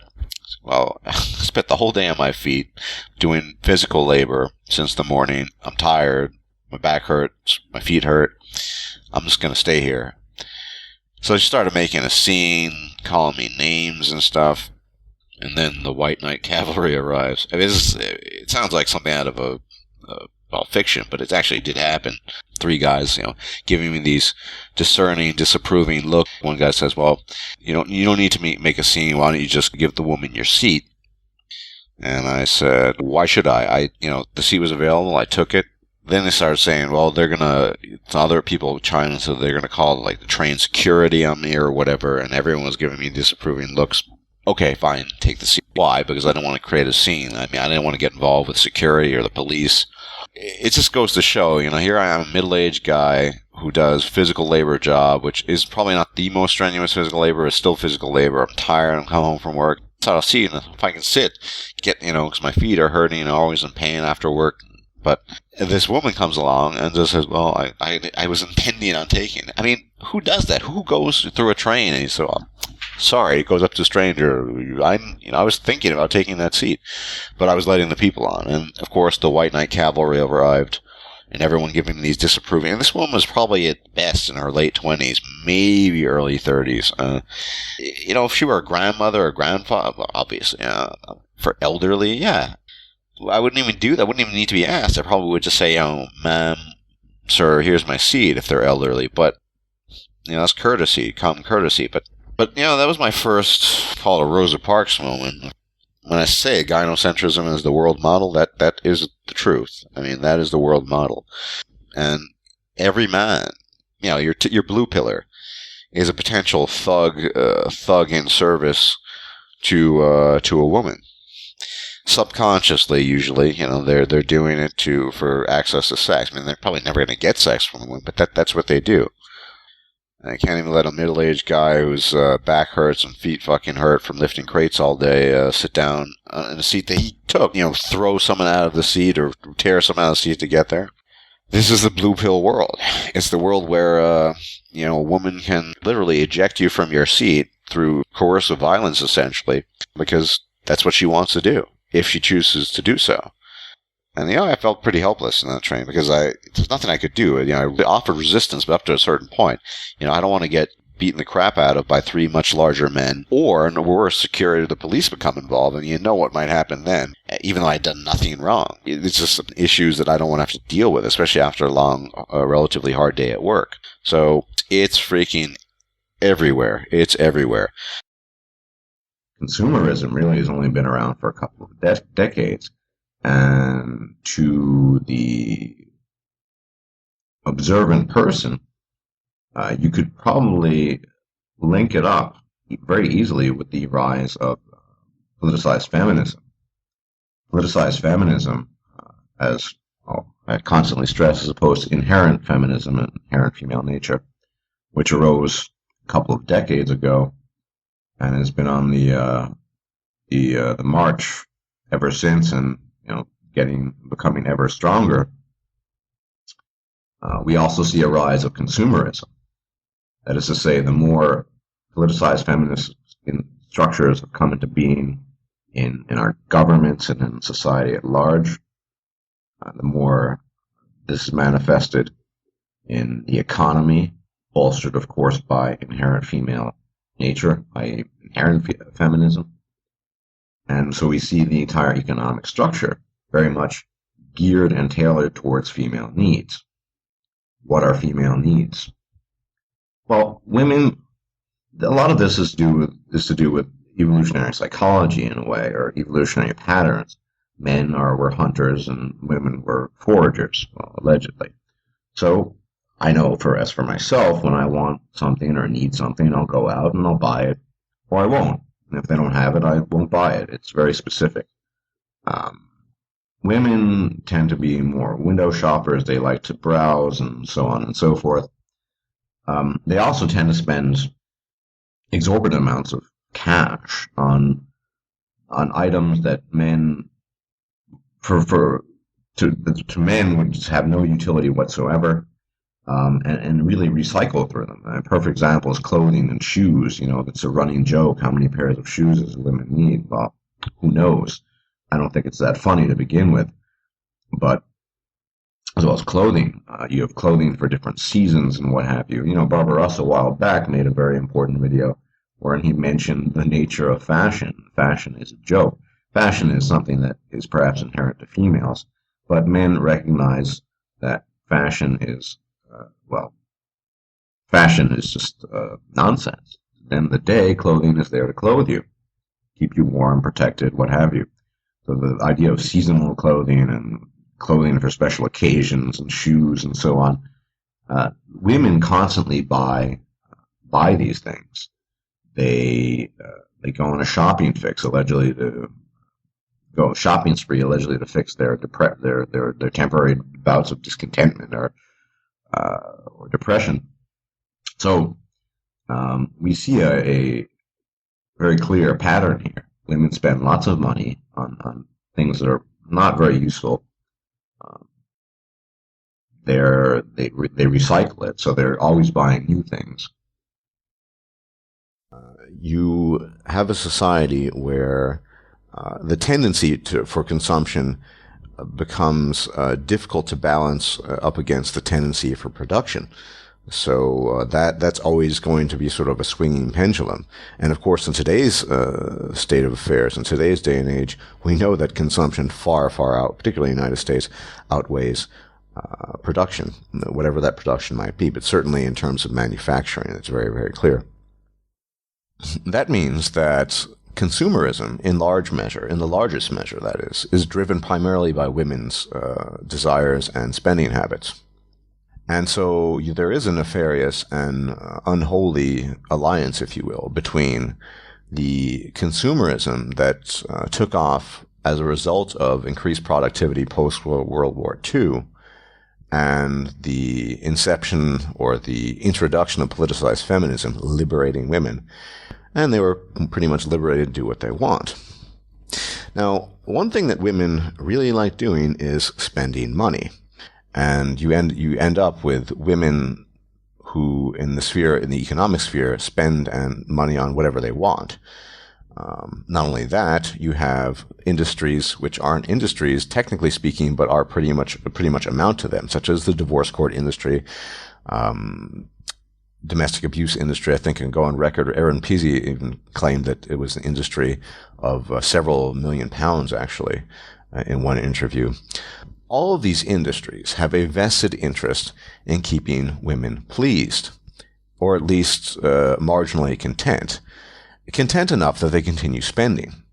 This is one of the reasons why we are really up against a brick wall. Because, as the old saying goes, you have to follow the money. Where is the money? The money is flowing from women's purses. Now, they don't really care how they get the money, although they, of course, prefer to spend other people's money, be it the money of ex-husbands, the money of husbands, the money of taxpayers acquired through government aid and assistance, flowing from women's purses, the money that they somehow have acquired, into various frivolous products. Women, on a whole, seem to lack an ability to reflect and to turn inwardly to think about their own actions and their own thoughts. It's all spontaneous. It's all based on the spur of the moment. It's all feeling. And the most important thing that women seem to lack on the whole is this ability to establish a relationship of cause and effect. So, yes, when the fempocalypse comes, it's not going to be pleasant, because the women are going to be saying, you see, the reason this happened is because all the men were shit and they didn't do what they were supposed to do. Women are not going to look to themselves and assume responsibility. They will be pointing fingers at men. I'm pretty sure of this. And contrast to what many people think, I don't think traditionalism is going to arise from this. I don't know what's going to arise from all of it, but there'll be too much finger pointing for traditionalism to take a strong foothold in place of the blasted landscape that the fempocalypse has brought about. And it is a very sad state of affairs to coexist with virtually, most of half the human race completely non-cognizant of their own doings, of their own actions, of the consequences of those actions. And because they're not cognizant of these things, when everything falls apart, they will blame men. And you do see this pattern recurrent. You see this pattern recurring constantly. Where have all the good men gone? Look at the London riots, blamed on fatherlessness. Of course, fathers aren't allowed to be fathers in the cases where their children are stolen and taken away from them. So, of course, fathers cannot participate, you see, but it's still the men's fault. It's impossible to use reason with people like this, and because they don't see reason. It's unfortunate, but we are heading off a cliff. And I don't know what the wreckage is going to look like, but it's not going to be pretty. I think it's safe to say that if our natural tendencies with regards to work choices are amplified within a society that's allegedly egalitarian, basically where you have free reign as an individual to do what you want, there are further consequences to that. And some of those consequences go beyond work choice, in my opinion. If all natural tendencies are amplified, then the natural proclivity that, say, men have to favor and to pedestalize female sex, to allow women to cut corners, to basically bestow favor upon them and treat them as quote-unquote special, will be even more amplified. Likewise, conversely, the female in such a society, and practically can name any Western country, westernized, industrialized country, will have her own natural tendencies of self-entitlement, selfishness, and grandiosity, likewise amplified. It's an observable and confirmable fact that urban divorce rates across the globe, independent of country and continent, are much higher than rural ones. So, across the board, irrespective of country, irrespective of continent, rural divorce is much lower than urban divorce. One of the possible theses that could be offered for this is that mechanization, along with a loosening of divorce procedure law, creates an environment where women are more likely to divorce. So I think there are two theories we need to bring into sort of existence and essentially meld. Mechanization is quite an abstract word. The aspect of mechanization, however, that I want to focus on in this video is the internet. because I believe the mechanizing force of the internet has had a key role in the increased divorce rates as a whole, but specifically in urban areas, because urban areas tend to be more mechanized. And one of the consequences in modernity of the last 10 to 15 years, of course, is high degree of access to the internet. The other element that I'm going to adduce here is an old element, and one we've talked about very, very often, namely female hypergamy. In one of the articles that I posted a link to, they talk, one plausible explanation for the higher divorce rate is that there are more coupling opportunities, more opportunities to meet other people in urban environments. And that's true. It goes without saying. It's kind of a no-brainer. But what does that really mean? It means in concrete terms that an urban environment, by definition, is going to have a higher concentration of people, a larger population than a rural one. You're also going to have much more infrastructure, so the ability to meet people is going to be easier. But what is the driving force behind all of this? The driving force, as usual, is female hypergamy. The human female is driven by an instinctive and essentially unconscious desire to constantly increase her own personal status, primarily by means of acquiring a higher status male partner. They have virtually no control over it. Most women aren't even aware of it, but this is an observable scientific fact. Even the most PC-minded biologist is not going to deny that. I would argue, along with mechanization, you often see a relaxing of certain laws, or at least the restrictions. People aren't being encouraged to divorce, but once the process is easier, once you don't need to offer specific reasons, divorce rates will shoot up. And if no-fault divorce, which is what we have in the West, is introduced, they'll shoot up even higher. Why, at the end of the day, in urban environments, is the divorce rate higher? Well, women have more opportunities to exercise their hypergamy. In a rural area, not only does she not have much opportunity to exercise her hypergamy, her existence could well be tied to that of the man. Divorce, as the feminist article mentions, could be disastrous to the woman because she would be deprived of her economic prosperity. And so we know that women will not divorce if it endangers or jeopardizes their economic prosperity. So the correlation between economics and divorce is crystal clear, I think, by now. Hypergamy and social status. Well, social status really, in large measure, equates to economic status. Now, that might not have always been the case. In fact, it certainly wasn't always. I imagine in the Neolithic era, when the guy who was, 6'3", incredibly strong, powerful, and could beat the crap out of everyone else, that was the so-called alpha male. The females would, of course, act hypergamely towards that guy. But as we developed a trade and barter system, as the world and civilization came into existence, social status became much more of an economic phenomenon than anything else. Now, one thing that is another contributing factor that I see as perhaps even the primary element of the mechanizing contribution to this issue, to this problem, is the internet. It's also responsible for a slow but steady rise in divorce in rural areas, because the internet allows you to reach out worldwide. It allows you to do anything, essentially, more or less, in terms of communication. We also know the tendency in the last decade or so for the continual rise of so-called dating sites. There are literally thousands of them by now. Internet dating allows people to reach out, and it would allow also rural women to reach out, and we see it. You guys out there, I'm sure when you open up your mailbox, you'll see the stupid advertisements for, loving Chinese Thai brides, looking for caring man, so on and so forth. Of course, they're all looking for that meal ticket, the way to get out, and the internet is the way to do it. And of course, there's always going to be some gullible man who will fall for it.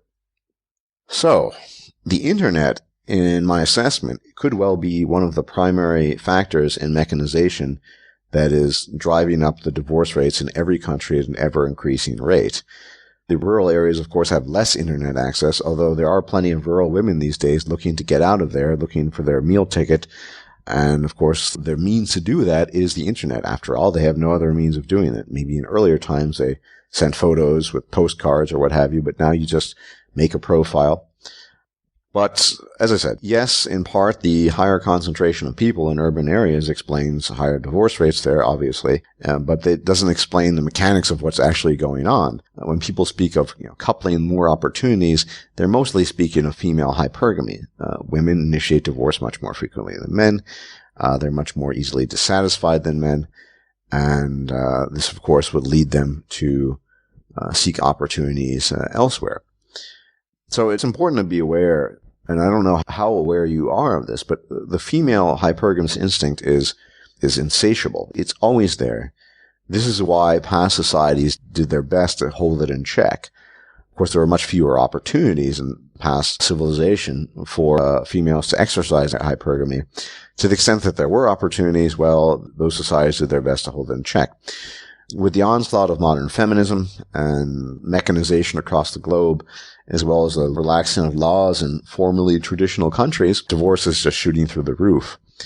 It's far less gradual than it was in the West. And so you have, say, in China and South Korea, the rate that's been increasing is just incredible. It's almost mind-boggling that it's happening at a much, much faster rate. Perhaps also because mechanization has been occurring at a much faster rate. We can't throw the baby out with the bathwater. We have to look at the primary cause. So mechanization is an enabling force, but the primary cause of divorce rates is always going to be female hypergamy.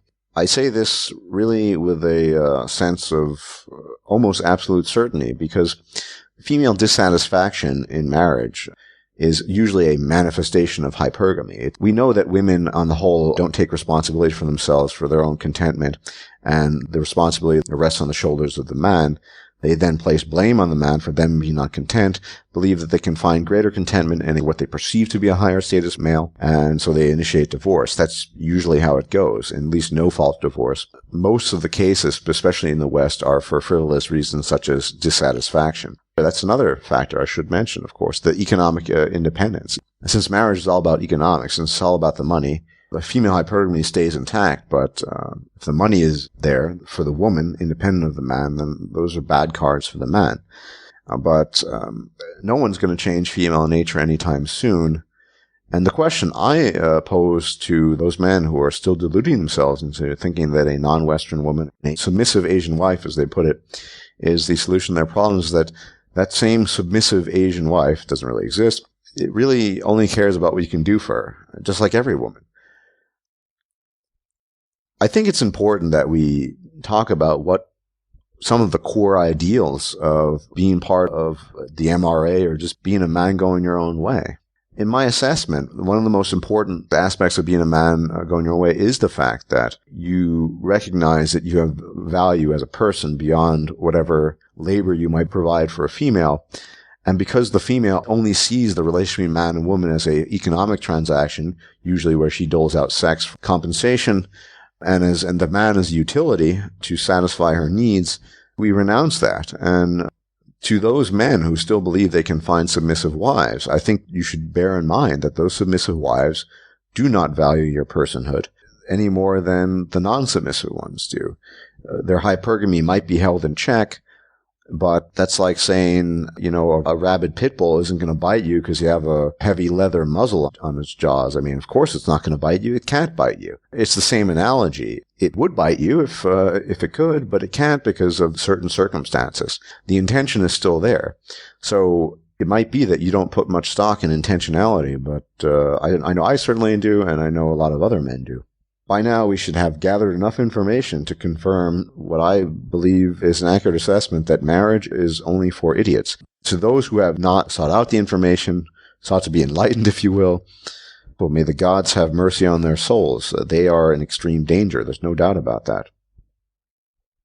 Finally, having talked about hypergamy, this is, of course, a pipe dream, but I think part of learning about human sexuality, if they're going to call it sex education, is not only to learn about the specific mechanics of sticking your dick in a pussy or putting a rubber on your dick before you stick your dick in a pussy.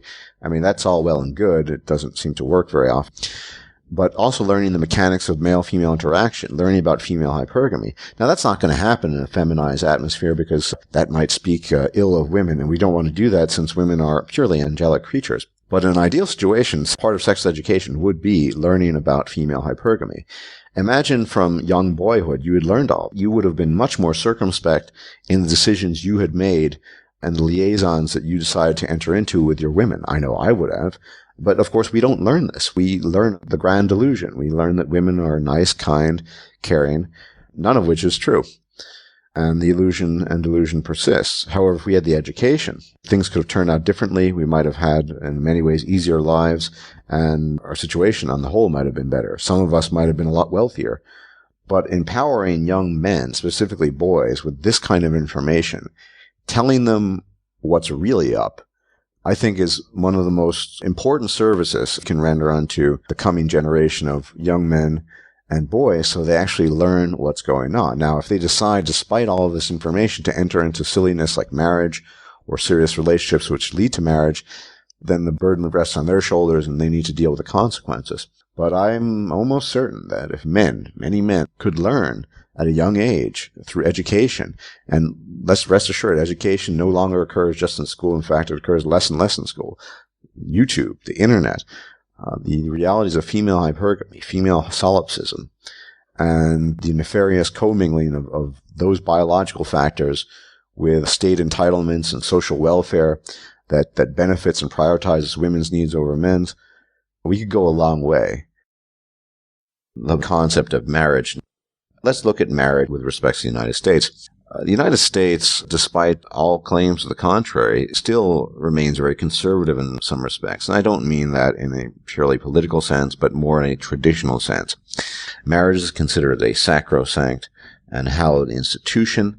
It has the backing of society, and it corresponds to societal norms for a variety of reasons. It's been around for a while, and in the United States in that regard is still quite conservative. So marriage is sort of necessity endorsed. It's seen as a good thing. Whether it's a good thing or not remains to be seen. Governments love marriage. Why do governments love marriage? Because married people, in particular married men, pay much higher taxes, which of course is a big revenue generator for the government. Quite frankly, married people, married men, pay a lot more taxes, which means the government gets more money from them, which means the government can spend more money, which means, of course, the government's going to endorse marriage in conjunction with the sacrosanct status of marriage in Anglo-American society. It's no doubt that there is going to be a societal-wide normative consensus that marriage is a good thing. And that's the starting point of all this, I believe, and that's why I think there is an inherent bias. By contrast, because marriage is held to be sacrosanct and sacred and a good thing, the unmarried, particularly unmarried men, are held in opposite regard. They are not considered to belonging to the sacrosanct. The government doesn't like single men because they pay less taxes. They generally do earn less, and of course that's less revenue for the government. They also don't feed into the divorce court industry and so on and so forth. So already we have a rather skewed approach to these things. The approach that all these studies will take will be one from what I would consider positive bias, that cultural, societal norms would dictate that marriage is a good thing, and let's find out why it's so good. Not, is marriage a good thing, the neutral position. This is simply not the position that's been taken. And in the same token, the position of the single persons, particularly the single man, will not be held in high esteem. It's already been put in a negative light. Men do not deal with bereavement very well. I'll quote, because women live longer than men, women are far more likely to lose a spouse than are men, but spousal bereavement is actually more serious for men, and a study from California tells just how serious it is. The study did not measure the psychological and socioeconomic burdens of bereavement. Instead, the researchers focused on another aspect of spousal bereavement, the mortality of sort of surviving spouse. The study tracked 12,522 married people over a 14 to 23 year period. During that time, 1,453 men and 3,294 women lost their spouses. Subsequently, 30% of the bereaved men died themselves, while only 15% of the women succumbed. Healthy men who lost a wife were 2.1 times more likely to die during the study period than healthy men who were not bereaved. And so on and so forth. I go on. for one thing, men don't deal with emotional loss in marriage relationships very well. It's the suicide rate is sometimes the highest after divorce, and comparable with things like post-traumatic stress disorder and things like that. And the same is said for bereavement. And as an aside, this goes to show how attached women are to their men, not very attached at all. Men don't deal with it very well, and there's nothing you can do to prepare for bereavement. Death can happen at any time, and when a man does engage in marriage, he has to deal with the fallout from that. And the simple fact is, and I'll get to this point later, never being married is a solution because you don't have to deal with that bereavement to begin with. A good marriage can improve a man's health, but marital discord can take its toll on both happiness and health. In the MRFIT study of 10,904 American married men, for example, men who divorced were 37% more likely to die during the 9-year study than men who remained married. Similarly, a British study of 9,011 civil servants linked stressful relationships to a 34% increase in the risk of heart attacks and angina, and so on and so forth. Stress, relationship stress, can lead to health problems as well. The fact is that American women control roughly 80% of disposable household income, which means all the bacon the men are bringing home is not their own bacon. It's bacon that's being fried and cooked by the wife and the kids. Ultimately, what we want to gauge this concept of earning more by is not so much earning more, but how much of the money you're taking home is yours and how much of it is your own disposable income. This process of elimination or mate selection and I suppose dating, very few people can do this. People are deceptive. It's very difficult to judge character sometimes. And most importantly, people change. What do I mean by the perfect storm divorce scenario? By that, I simply mean a economic crisis, for example, such as the one that hit several Asian countries in 1997, which in some of them, particularly South Korea, had a devastating effect on marriage. In fact, the divorce rate just shot through the sky due to the perfect storm economic scenario. Now, we have to keep in mind the corollaries of Briffault's law that past benefit does not provide for future association. So once these Korean men pay their debts, so to speak, and the shit hit the fan, the women got up and left. I mean, that's what women do when pressed. When the going gets tough, women get up and leave. The perfect storm scenario is something that you simply can't factor into all these sort of controlled. But the point is that the perfect storm, economic storm, will reveal women's true colors virtually every time. There's always been an active state and social hostility to MGTOW because bachelors did not usually propagate their DNA, read worker drones for exploitation by the state, and were difficult to control.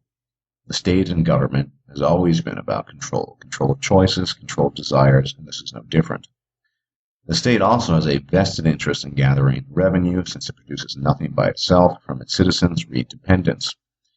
With these things having been said, it should come as little surprise that such a thing as the bachelor tax has existed and been implemented to limit male autonomy and to confiscate wealth that was not seen as beneficial to state power and to punish defection from expected societal norms. In the passages below, I will read off some of the historically attestable measures taken in Rome to punish marriage defection, written by the Roman historian Livy. 120. Speech of the censor, Men Must Marry, Rome, 131 BC.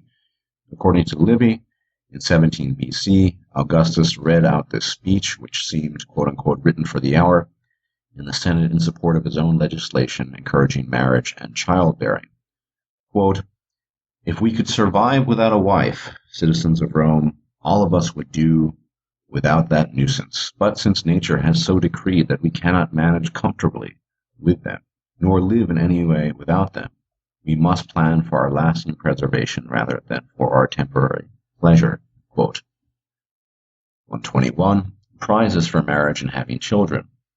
Augustus assessed heavier taxes on unmarried men and women without husbands, and by contrast offered awards for marriage and childbearing. And since there were more males than females among the nobility, he permitted anyone who wished, except for senators, to marry freed women and agreed that children of such marriages be legitimate. Not only do we see the sycophancy of the male towards the female, citing male dependence on the female for preservation, meaning procreation, but we see even that 2,000 years ago, the state had a heavy hand in marriage and regulating reproduction. These were early forms of the bachelor tax. Quote, a favorite strategy of governments is to encourage population growth and raise money at the same time. Julius Caesar tried it in 18 BC.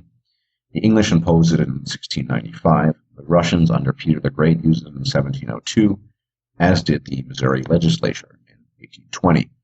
The Spartans of ancient Greece didn't care about the money. They preferred public humiliation. Bachelors, read MGTOW, in Sparta were required to march around the public market in wintertime stark naked, while singing a song making fun of their unmarried status. Quote. This is further evidence to suggest how hostile society is to men who reject convention and tradition, and it continued in colonial America. Quote, life in colonial America was difficult. Families and communities depended on each other for survival. The challenge of forming new towns, farming the land, and learning basic survival skills were often more than the colonists could handle. Communities desired marriages as soon as young people were of age, so they could make their own way and be less of a burden to families. The more children they produced, the more free workers, read state, they had to help on the farms and go into trade. Men who were unattached from the responsibility of caring for a wife and family were thought to be too easily enticed into mischief. They were less likely to be significant contributors to society and the economy. Therefore, a tax on bachelorhood was established in several colonial communities to help entice young men into marriage. In addition to the bachelor tax, unmarried men were treated with other inequalities to induce them to marry. Laws were created to limit their freedom. Positive incentives were also established to encourage matrimony. For example, in Connecticut, bachelors were not permitted to have their own homes. In Salem, North Carolina, single men couldn't own land or a home. They were required to live at their single brother's house until they married. And finally, in modern society, the trend continues unabated, as we can see from this passage taken from Irish tax law. For tax purposes, both partners continue to be treated as two single persons in the year of marriage or the year of civil partnership was registered. However, if the tax you pay as two single persons is that in that year is greater than the tax you would be payable if you had been taxed as a couple in a marriage or civil partnership, a refund of the difference can be claimed. Any refund is due only from the date of marriage or registrations of civil partnership and will be calculated at the end of that tax year. Favoritism, anyone? It goes without saying that one of the first forms of affirmative action was for the married couple, because it was perceived as beneficial to society, and it benefited the state in that it produced workers to feed its need for control and exploitation. The state has always been involved in the marriage business, and has always disapproved of or punished single men who chose not to buy into the system, and such men have been around forever. Thus, it is very difficult to support the idea of marriage whilst at the same time being opposed to state force and coercion, since historically they are closely linked to each other. We can clearly see why men going their own way, MGTOW, is the object of so much hostility from people with more traditionalist mindsets. But this hostility is nothing new under the sun. It has always been there. At best, MGTOW is seen as a poor and pseudo-necessary alternative to traditional relationships, and at worst it is likened to the worst of political ideologies, cited as anti-family and a host of other things. I think the Roman dictators thought similar such things. The men buying into the system and relinquishing their freedom for the sake of a society that does not care about them has always been an integral part of male identity. Most modern males follow this pattern reflexively as well. What differs now is that with the advent of modern communication, men not buying into the system can find others of like mind, and thus create new paths of communication, as well as alliances that were previously impossible. This free exchange of information is typified by and allows us to find out things about such things such as bachelor tax, Brifo's law, and eventually allows us to understand what a man's place is in this world, and is not a pleasant one, which is the point of men's rights. Misandry. Misandry is ingrained in the human psyche, both in the female in her contempt for male personhood, and the male's own contempt for himself, as well as his inclination to abase himself in front of the female. And this indicates just what an uphill struggle it is to advocate for individual male sovereignty, as both females and other males will oppose it. A point regarding individual male sovereignty is the deep misperception that it's anti-family rather than pro-male. And I think this is the source of much of the conflict we have experienced in recent months. Men's rights originally began as an outpouring of fathers' rights, as politicized feminism took hold of the courts and other government institutions and co-opted it in complete favor of the female. This origin can be understood and appreciated in its proper context. But the simple fact is that men's rights has moved beyond the sole concern of fathers' rights, whilst maintaining that it is certainly one of those concerns, to a more general concern of men's rights wherein each man is seen as an individual with a right to live as he chooses without being punished either socially, for example in the form of shaming language we hear from both feminists and traditionalists, or in the form of government coercion and force, such as the bachelor tax or military prescription, which is often a death sentence. This does not make MGTOW or the MRI anti-family. It merely means that both have evolved and diversified beyond that being their sole concern, as evidenced by the very clear and apparent societal and biological hostility towards men who do not toe the line. These expanded concerns are very valid indeed, and necessary, because it is very clear that if individual men do not look after themselves, no one else will. At the same time, not a single man going his own way has ever advocated for the abrogation of female rights or imposing limitations to things they might want to do, nor have men going their own way ever advocated for wealth confiscation through government force, what feminists have done, as well as traditionalists who support the notion of a bachelor tax because it is, quote, good for society, unquote. So SADIF, same as the feminists, is just a newish shaming tactic, little different to others, and pretty unoriginal at that. Men are free to have families, and I have nothing against that, no more than I have anything against golf or fishing. But I also have no primary interest in these things. Lack of interest is not opposition or hostility, and conflating these things seems almost like a deliberate desire to misunderstand. The historical evidence is all there to be seen, namely that the state and its lackeys have always had a vested interest in punishing men who choose their own path.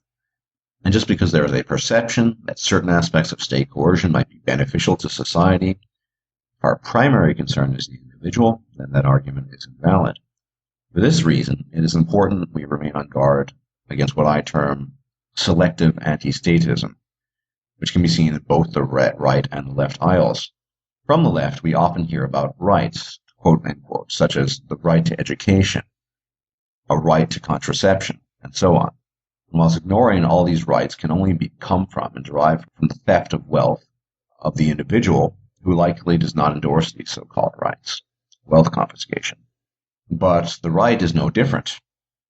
Instead of rights, we often hear the terms duty and obligation bandied about, specifically with reference to duty to the nation. This is why it's so incredibly rare to hear right-wing opposition to war, because war and the men serving in war as cannon fodder are part of that obligation to the state. Remember that the right openly disparaged Vietnam War protests whilst thousands of men were being maimed, killed, and sent back in body bags, many forced against their wills and sent to their deaths. Those survivors who came back were treated as human trash, unpatriotic, homeless, and unworthy of the nation they were most coincidentally born in. Ultimately, both the right and the left are two sides of the same coin. The left wishes for individual rights for the masses at the cost of individual rights on the individual scale. The right wishes that individual rights be suppressed for the greater whole, i.e. war, prescriptions against whatever they might view as deviant behavior, and so on. Libertarianism, if viewed in its simplest form as a principle of non-coercion, cannot be allied with either, since both the left and the right wish to make use of the state to coerce behavior in individuals, albeit often for different reasons. This is also the reason why I cannot see the quote-unquote defeating the left slogan as a part of the solution, because I think both the right and the left are part of the problem, since both support very different manifestations of state violence against the individual. In closing, we have seen just how strong the opposition to men going their own way is for various reasons. Because it's not perceived as beneficial to society or natural principles, read the state, and that pushing for the right-left paradigm exacerbates the problem and does nothing to solve it. Since both the right and the left are operating along the lines of in-group, out-group thinking, whilst ignoring the individual as an abstraction and as something real, all the while endorsing state violence against the individual, we cannot go along this path. This is why we have to move beyond the left and the right into the realm of men's rights, and men as individuals with only as many duties and obligations as they see fit to have. I'm going to attempt to answer a question, namely, what can be done, although I'm paraphrasing, what can be done about civilizational misandry? What is the solution? What are the solutions? Now, as I've said numerous times, I don't have all the solutions. I just have my own ideas based on my observations, my readings, and the information I gather. But before we get into that, we need to discuss whether or not the solution is a political one or a non-political one or something else entirely. Now, if we look at feminism from a purely political angle, something I would call the capital F feminism, politicized feminism, then yes, you could say we could get rid of feminism, particularly left-wing politics, which seems to enable female entitlement even more so, and everything would be fine if we grant credence to this idea that feminism is a political manifestation and essentially a direct derivative of cultural Marxism, and we leave it at that.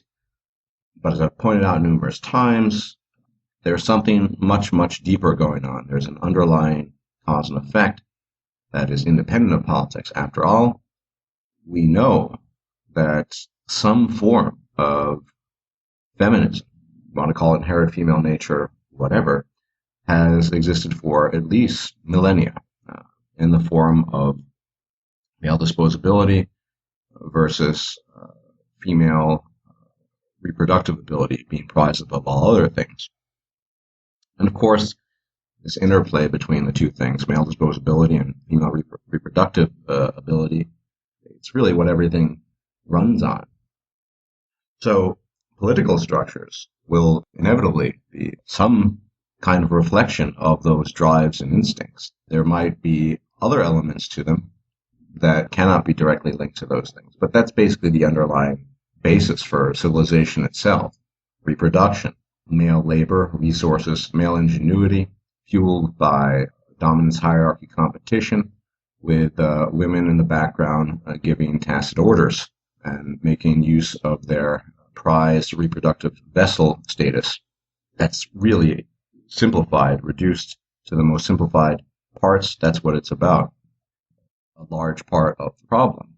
Male disposability, not just a phenomenon that manifests itself in the eyes of women or society at large, but in men themselves, the way we, in fact, view ourselves.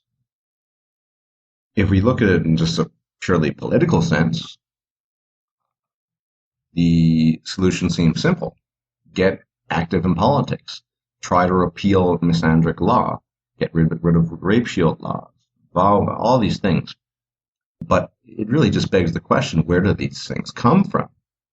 To make a statement such as they come from the left or they come from the cultural Marxism isn't very descriptive at all. Why? Why, A, would women want these things?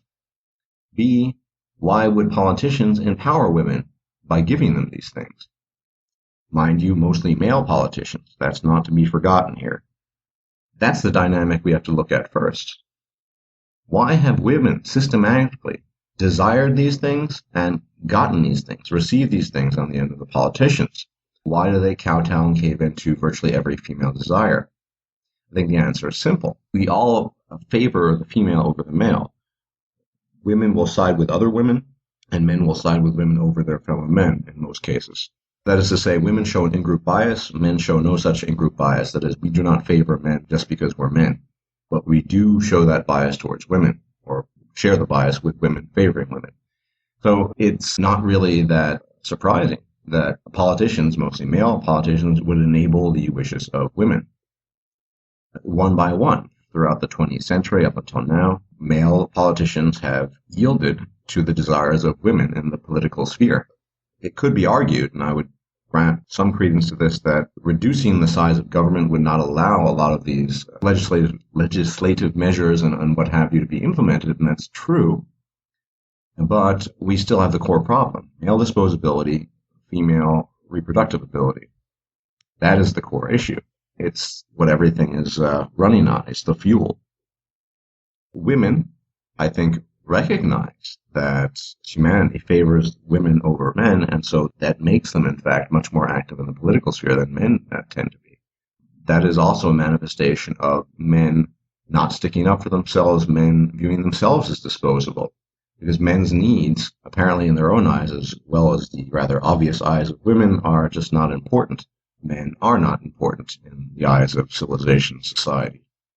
So even if we were to get rid of all these political structures, we'd still have a problem, a basic problem.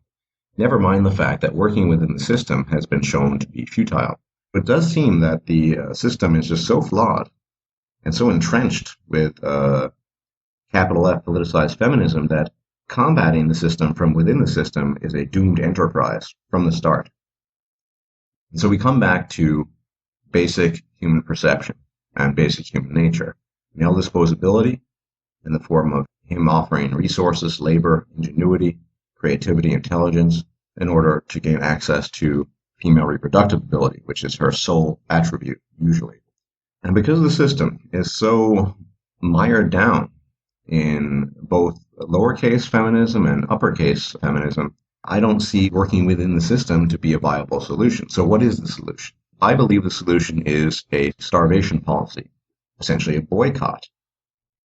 That is to say that the only way we'll make any progress, actually changing things, is if we boycott and starve the system to the extent that we can, not participating in it at all.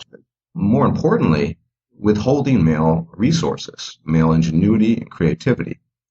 These contributions to society are not honored and not respected, and they never have been. Remember, the female is the divine being. She is the one who is likened to God. She is the source of love poetry. She is the source of all good, if you were to believe in the arts and music, or the producers and composers of these things. There's no recognition of male accomplishment beyond a nod of the head and a grunt to keep on doing what you've been doing. So boycotting, starving the system is the solution. And by rejecting political ideologies, be they right-wing or left-wing, moving away from that. Because what we really need to reject, at the end of the day, is basic human nature. Mind you, we've been at this game for millions of years, or I'll say maybe a couple 100,000 if we want to discount Homo sapiens. And it's very difficult to distinguish between what is, in fact, socialized and what is biological. But we can be fairly certain at this point in time, at this juncture in history, that if it's not biological, it's been around so long, this male disposability, female reproductive ability dynamic, that it's been normalized to the point of a gut instinct. It is reflexive. That is how we function. That's how we view ourselves. That is why we offer our coats to freezing ladies. That is why some men are willing to put themselves in front of a loaded gun for the sake of a female he doesn't even know. That is why we are willing to club our fellow men to death in an effort to gain access to female reproductive resources. It is the fulcrum of all of this. So what we really need to do is reject that. We need to reject that dynamic to the greatest extent that we can. The problem is we have biology, instinct, and normalized societal expectations that have been hammered into us since the cradle, all working against us. That's, I would say, the biggest issue. We all struggle with this. Even men going our own way, we struggle with this. We're fighting against who we essentially are. Some part of us can recognize that something is screwy and it's not cool. Some part of us can recognize that there's a deeply unethical aspect to this dynamic of male disposability, male dominance hierarchy competition, for female reproductive resources. So what we in fact are doing as a solution is we are informing men one by one of their situation, their predicament, and offering possible solutions and ideas as to what they can do on an individual basis. Now, it's not going to happen soon, but eventually, the more and more men who join this, the more and more men who become cognizant of all of this, cognizant of their own nature and their own willingness to dispose of themselves and to view themselves as having little value, when we inform them of what's actually going on and they rethink that model, we will have more and more people. The more men who participate, and for all I care, women as well, though it's highly doubtful women want to try to start the system. We're sort of in the incipient stages, and we're offering to men information, data, statistics, and a way to become introspective about themselves. And one by one, each man is getting touched by this information, is achieving a different perception of himself. This will lead in future times to more and more men realizing these things and choosing to starve the system, not participating. Remember, civilization is dependent on male nature, on his urge to compete against other males for female reproductive resources. The only way to create true equality is to destroy this dynamic entirely, because although it has had positive benefits in some respects, after all civilization did come about, the cost in blood has been tremendous. Men are slowly waking up, and I would not hesitate to say on a level unseen in history, simply because of the technology. We live in the information age. Each of us is becoming aware of these things. So one by one, we are informing men on an individual basis. Governments, states, are in a state of panic because they require majority votes from the human female, and in order to get those votes, they need to give women what they want. They are the faceless alpha male. In order to continue giving them what they want, they need tax theft, which will only be garnered and gained if sufficient worker drones are in the working fields, which decreasing becoming less the case because fewer and fewer women are having children because through their hyperinflated hypergamy, they no longer can quote-unquote find suitable mates. See how that's working?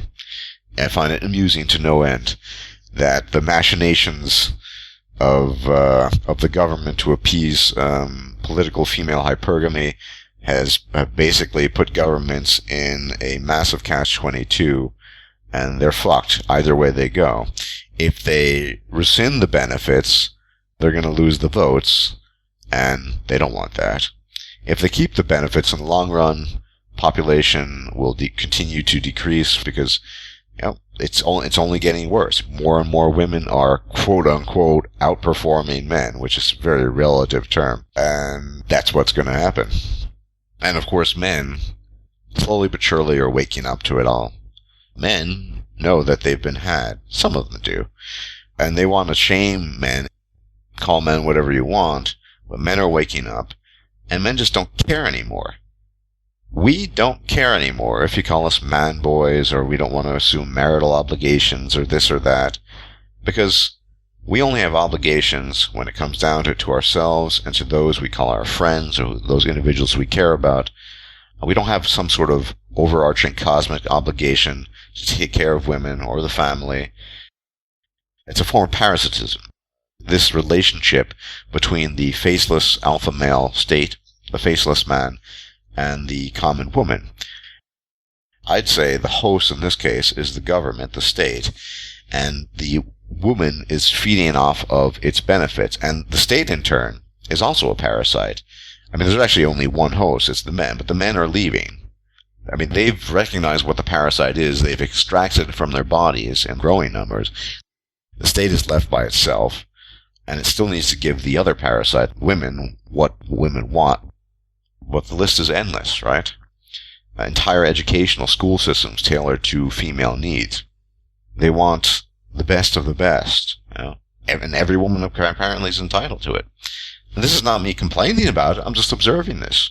Because the state will implode as a consequence of this, and women will be woken up to a very, very rude reality when it reaches the point that the state can no longer fund them through tax theft of men, lack of worker drones, brought about by women exercising inflated hypergamy, which itself was created by dint of the sexual revolution, second wave feminism, and all the goodies the government gave them. And more men are waking up, and the beautiful thing is that more and more men just don't give a shit. We don't give a shit what you tell us. We don't give a shit that you tell us that we're bitter, or we're man boys, or whatever. Whatever. We just don't care anymore. So the government, the state, the women, they can all rot away, and I want to see it all coming down.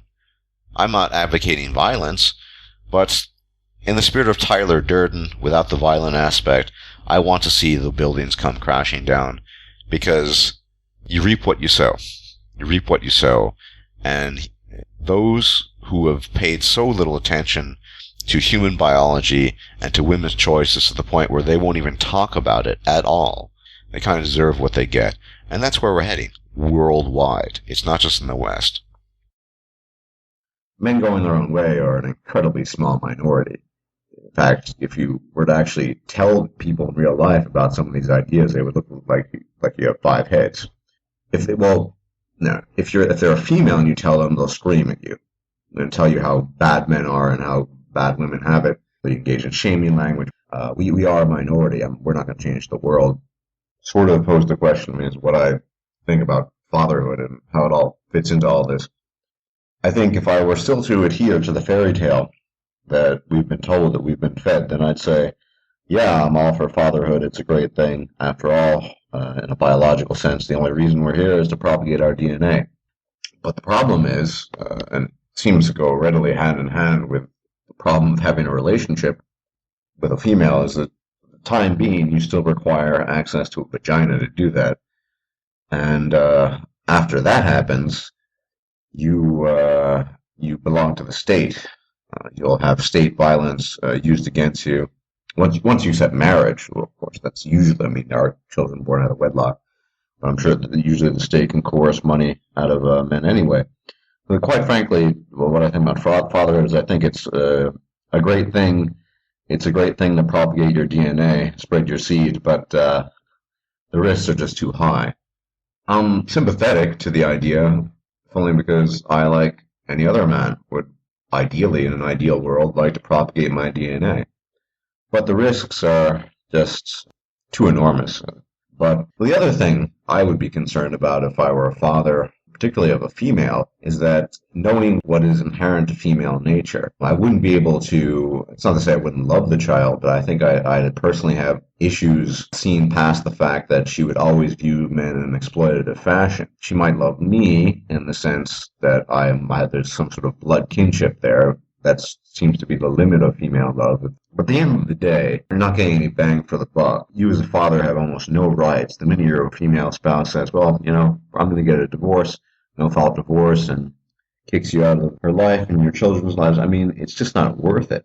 What I would advocate is what I'm doing here is maybe mentoring young boys to be self-confident, not in the sense of self-confident to attract females, but to develop a sense of personal dignity independent of the feminine, independent of attracting females. Men, boys naturally gravitate towards competition, dominance hierarchy competition in order to attract fertile females. But for example, if I were a mentor, I would redirect them towards a healthy, maybe intellectual competition or athletic competition for its own sake, or for self-improvement, or anything along those lines. That's something I might advocate, as opposed to direct fatherhood. The temptation, of course, is strong because one wishes to propagate one's DNA, that one wants to spread one's genes, but the risks are just too high.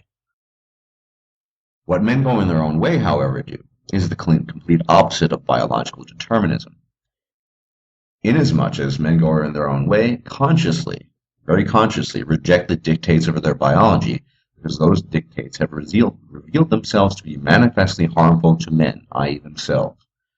Men competing against each other in an effort to acquire female reproductive resources is the very definition of harm, as many men are willing to go so far as to kill their fellow men in order to get hold of those resources. We as men, going our own way, reject this competition as immoral, unhealthy, and dangerous. And whilst the illegitimate claim that we adhere to biologically deterministic principles is spewed forth from both feminists and alleged MRAs, it is those self-same people who themselves endorse a biologically determined game, wherein the vast majority of men lose, and lose greatly, I might add. And the few who quote-unquote win have won nothing, but a creature that will discard them the minute the next best thing comes walking along. Men encouraging other men to date and pursue quote-unquote partnership with females are openly endorsing a policy that is inherently destructive to male well-being, as men claw past each other's corpses in an effort to find the quote-unquote best female, and I use the word best loosely. Rather, we endorse men bettering themselves for themselves and endorse respect and cooperation amongst men. I would like to explain, and to a more limited extent, define what men going their own way are, MGTOW, however you want to pronounce it. Let me try, in my own opinion, I'm not citing this as an absolutist truth. I try to never do things like that. There's no Gnostic truth from me. My understanding and what I think MGTOW is. Now, I'm not going to make reference to any manifestos, since I find that distasteful. Manifestos always smack of ideology, and I hate ideology. What I will talk about is MGTOW in its most modern incarnation, as we are experiencing it and living it today. There might be all sorts of reasons why some men choose to be men going their own way. There might be highly variable, but I'm of the opinion that most men going their own way are conventional men, beholden to their inner drives, instincts, and their essentially biologically deterministic behavior, who have recognized that circumstances as they exist today are rather incompatible with those drives and instincts. That is to say, the idea of coupling with women, founding a family, and so on and so forth. I have no doubt, in fact, I know that many men going their own way do so reluctantly, and they yearn and pine away for an alternative, the dim and remote possibility that, yes, indeed, there might be some special female out there who will be a grand exception to the many non-exceptions. And that might be an issue of what stage one is in with regards to MGTOW, or it might be something just personal, individual. But at the bottom, at the base of it all, men going their own way, MGTOW, as a concept, is the recognition that whatever reasons you might have as an individual man, whatever your yearnings, whatever your desires to be with women, to copulate with women, the likelihood of that working out is so infinitesimally small that it's probably not worth investing the time and energy to do so. To indeed invest time and energy in that is tantamount to not only wasting time, but quite possibly setting yourself up for a far worse failure, involvement in the legal system where you'll be penalized by dint of you being a man, just as an example. In the case of, well, child support, false rape accusations, and all the other insanity that can possibly accompany relationships with the modern female. So, primarily, men going their own way as a concept is a reaction to a set of circumstances that we live under as men, as modern men. So, recognizing that, men going their own way choose to abstain from relationships. Not some choose to abstain from interaction at all with females, some don't. That's highly variable.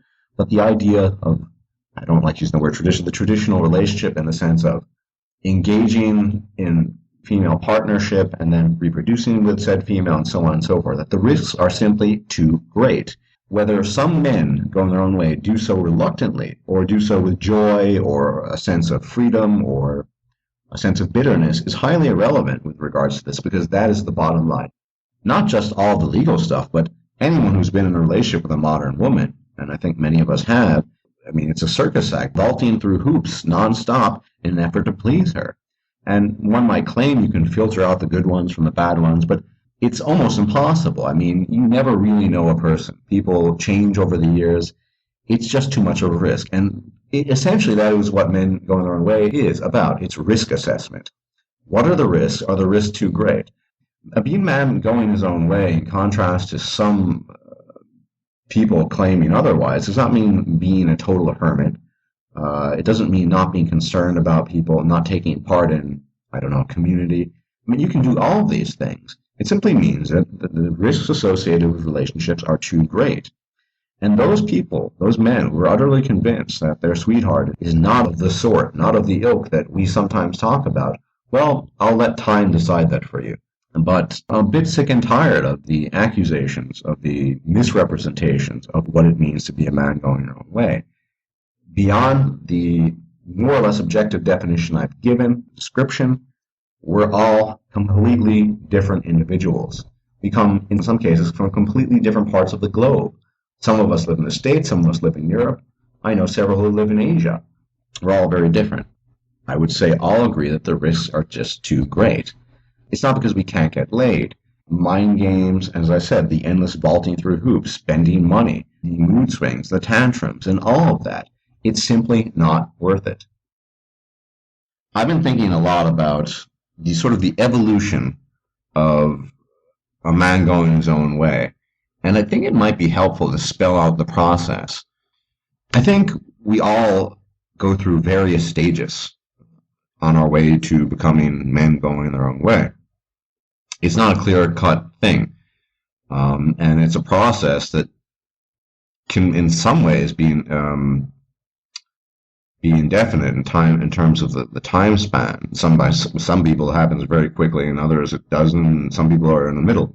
Let's be honest; it is a kind of disappointment. It's not the first failed relationship; it's the repetition thereafter.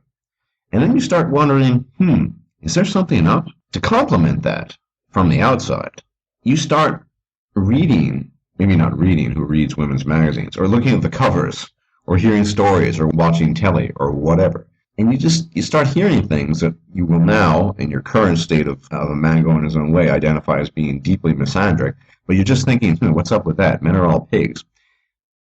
Or it's very subtle sometimes, or it's not subtle anymore to us, but it used to be. Is he fulfilling your needs? Dozens of these sorts of articles. I would say mixed perspective, but I've seen a lot of different sides to these things, and it's just as bad here as it is there. It's basically a global phenomenon, at least in the West. It's a global Western phenomenon.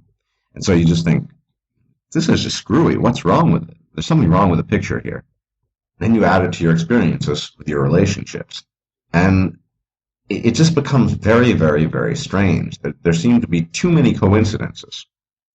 Then you observe. One thing I've always done, I observe. In the public, I walk about in a quiet fashion. I tend to mind my own business, but I'm always observing. You see the way women interact with their boyfriends and so on, the things that they say and vice versa between them, and you notice these things. And then, of course, you have friends who go through similar to identical experiences. And the pieces of the puzzle start to come together. And what initially was a grand puzzle seems to make sense. It's not a conspiracy, but there is something malevolent, for lack of a better word, behind it all. There's something going on. Something about maybe female mentality? What's going on here? Then you might start reading up about feminism and what is actually done. At some point in time, in that synthesis of thought, of these many, many thoughts you have, it all comes together. When you realize something truly is amiss, I think what happens to many of us, and I'm no exception, there's no reason to be ashamed of it, you enter a period of mourning. When you realize that relationships, love, all of these things have essentially been mythology, adult mythology, not, well, children's mythology as well. I mean, children are indoctrinated with this stuff as well. In fact, that's how we got it in the first place. And later on in adult years, you notice that this has all been a fairy tale. The stuff you've been fed has been a fairy tale. You do enter into a period of mourning. It's the recognition, as I've said many times, that of your own disposability, of your actual value is merely that of an appliance as a utility, something to be either used if it's useful or not in the case of not being useful, to be discarded. That can be a rather lengthy period. And after that, once you get over that, you attain something else, which is freedom. Freedom, ultimately, is what I'm advocating, what I think is the best solution to all of this. If you're not beholden to the clutches of a woman, you have a lot more freedom, financially, personally, in virtually every respect. So you get past the mourning, and you just have a kind of a clarity, and you also have a sense of freedom, a newfound sense of freedom, that you just don't give a shit anymore. And that's lovely. But I used to care about what women thought. When I used to take a direct interest in women, I would pay attention to whether I was shaven or not and how I was dressing. I just don't care anymore. In fact, the less attention I get from women, the better. And those are the stages you go through. It's realizing something is amiss based on your own experiences, absorbing information from the environment based on observation, reading, listening, discussion with male friends, recognizing that there's a common pattern here, identifying that pattern, and then finally something clicks into place. A friend of mine once said to me, the only thing that can break a man is a woman. I think that was the key for me to realizing the truth about all of this. My sort of aha moment. And then eventually you discover YouTube and it sort of clicks into place. I don't want to speak for everyone.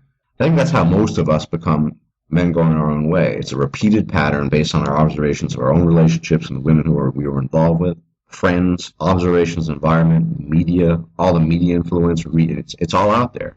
A man who still clings to the idea that a relationship with a female in today's climate is feasible obviously is still in one of those stages or in processing something, in my opinion. He's not quite there yet. He so desperately wants to believe it's possible. He so desperately seeks that companionship. And this leads me to another point, which I want to address at some length. Just because something is natural doesn't mean it's necessarily good for you.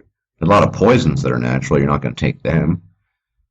And there's nothing wrong with wanting to have companionship. Even now, if I still subscribe to the fairy tale, I would like to have female companionship. But the important thing is to put everything in its proper perspective. We cannot live in a fairy tale. As much as we want to live in a fairy tale, sometimes I'll close my eyes. I'm not going to lie. I have my weaknesses. I have lots of weaknesses. And I sit back and I think, wouldn't it be nice if, or I'll reveal even more, even now, in my current state of mind, I will think back to my last ex and the illusion of this night. I remember I took her to the ballet and it just seemed, everything seemed so fine and so nice and so perfect. And she really seemed to care about me. Of course, it was all an illusion. And for a couple of moments, I'll fall back into that. We all have our weaknesses. But the important thing is that in the majority of the time, you live in reality and that you don't succumb to fairy tales. That's the important thing. It is a fairy tale, at least in modernity, and I'm not a big fan of traditionalism anyway, that companionship can work. We all might want it. The crack whore wants crack. The alcoholic wants alcohol, and so on and so forth, but it doesn't mean it's good for us. So we need to take precautions regarding this, and we need to, unfortunately, disassociate ourselves from the delusion, illusion, and fairy tale that was fed to us as children, as boys, and then, of course, was filtered down the line into our adulthood, and now most of us still believe it. That's why I call it an addiction. It's simply a harmful habit. Most men, either interested in MGTOW or considering themselves to be such, are lacking in intellectual commitment. You see, I view MGTOW as a concept which entails a commitment to intellectual honesty. It's not about being bitter, and it's not about hate. What it's about is really understanding the nature of human beings, both males and females, to the benefit of men. Because men do not receive this education and do not receive this information when they're growing up. They don't understand what's going on around them. Now, it is entirely possible that someone might become a so-called man going his own way, and I'm using this term so-called simply because of so-called bad experiences, once again, so-called, in relationships. We've all had bad experiences in relationships. The difference between simply going your own way because of bitterness, but with a fundamental lack of understanding of the concepts that involve being a man going your own way, which to my mind, the most important element of being a man going your own way is not the renunciation of women or renunciation of whatever. It's that very important understanding of the relationship of the human female to the human male, what she expects of that male, and ultimately realizing by dint of collecting data, reading information, and synthesis and internalization that the human female, in the sense of a relationship, or the sense of the propaganda that we've been spoon-fed since birth, is not compatible. So this whole concept of natural rights somehow being derived from nature itself is bogus, to say the least. Because whilst we do have inclinations towards some kind of moral system based roughly on they're not even principles, on urges of reciprocal altruism. They are inconsistent. They're highly inconsistent. I mean, the idea that natural rights are equatable, say, with the laws of thermodynamics, which for the most part are inviolable, it's just incredible. I mean, we engage as human beings in constant violation, as opposed to, say, the laws of actual nature, the laws of physics. So the simple fact is that whether we like it or not, actual moral systems are inventions. They are inventions. It's not a bad thing. It's a necessary thing. They are inventions based on the consensus of civilization. And these normative behavioral standards, which turn into some kind of moral system eventually, do have their background, of course, in biology. But these are primal urges. That is not a complete moral system. Thus, the laws and rights are based upon consensus. Human beings saying, yeah, this is a good idea, let's do this. That's not a good idea, let's not do that. And people who deviate from the normative standard are then punished. They have nothing to do with the laws of nature. I mean, it's absurd, lest you wish to claim that rocks have rights. But you see, people have always had a problem with men expressing rational self-interest, and the reason is simple. Men are the creative force of humanity. Our analytical skills, collectively speaking, of course, there are always deviations and departures from this, are unrivaled. Women, generally speaking, don't come close to it. We, men, generally speaking, we have built civilization, and that, of course, was in large measure based on reproductive drive, no doubt, the desire to serve the female. However, for the first time ever, in at least modern times, men are coming together and expressing rational self-interest. And that is something that people cannot countenance. Women in general cannot countenance it, feminists can't countenance, and traditional conservatives can't either, because they're still stuck in the reproductive slave operandi. And it's very interesting, because when women express self-interest, which very often, though not always, coincides with the reproductive interest, women and children first, I mean, it's a synonymous term, they're not faulted for it. But it's only because there's such a distinction between men living for themselves on their own terms and men living for everyone else. I mean, men, basically, generally speaking, are expected to live for everyone else, expected to contribute to the general weal, the common weal, and they're expected certainly to live for women, certainly to, in the case of reproduction, live for their children, and for society at large, en masse. When men choose not to do that, they're threatening. Sometimes it's been pointed out that this concept essentially amounts to a running away from a problem, fleeing, taking flight, and I don't agree with that, and I'd like to say why. Obviously, this is all just my opinion, my take on things.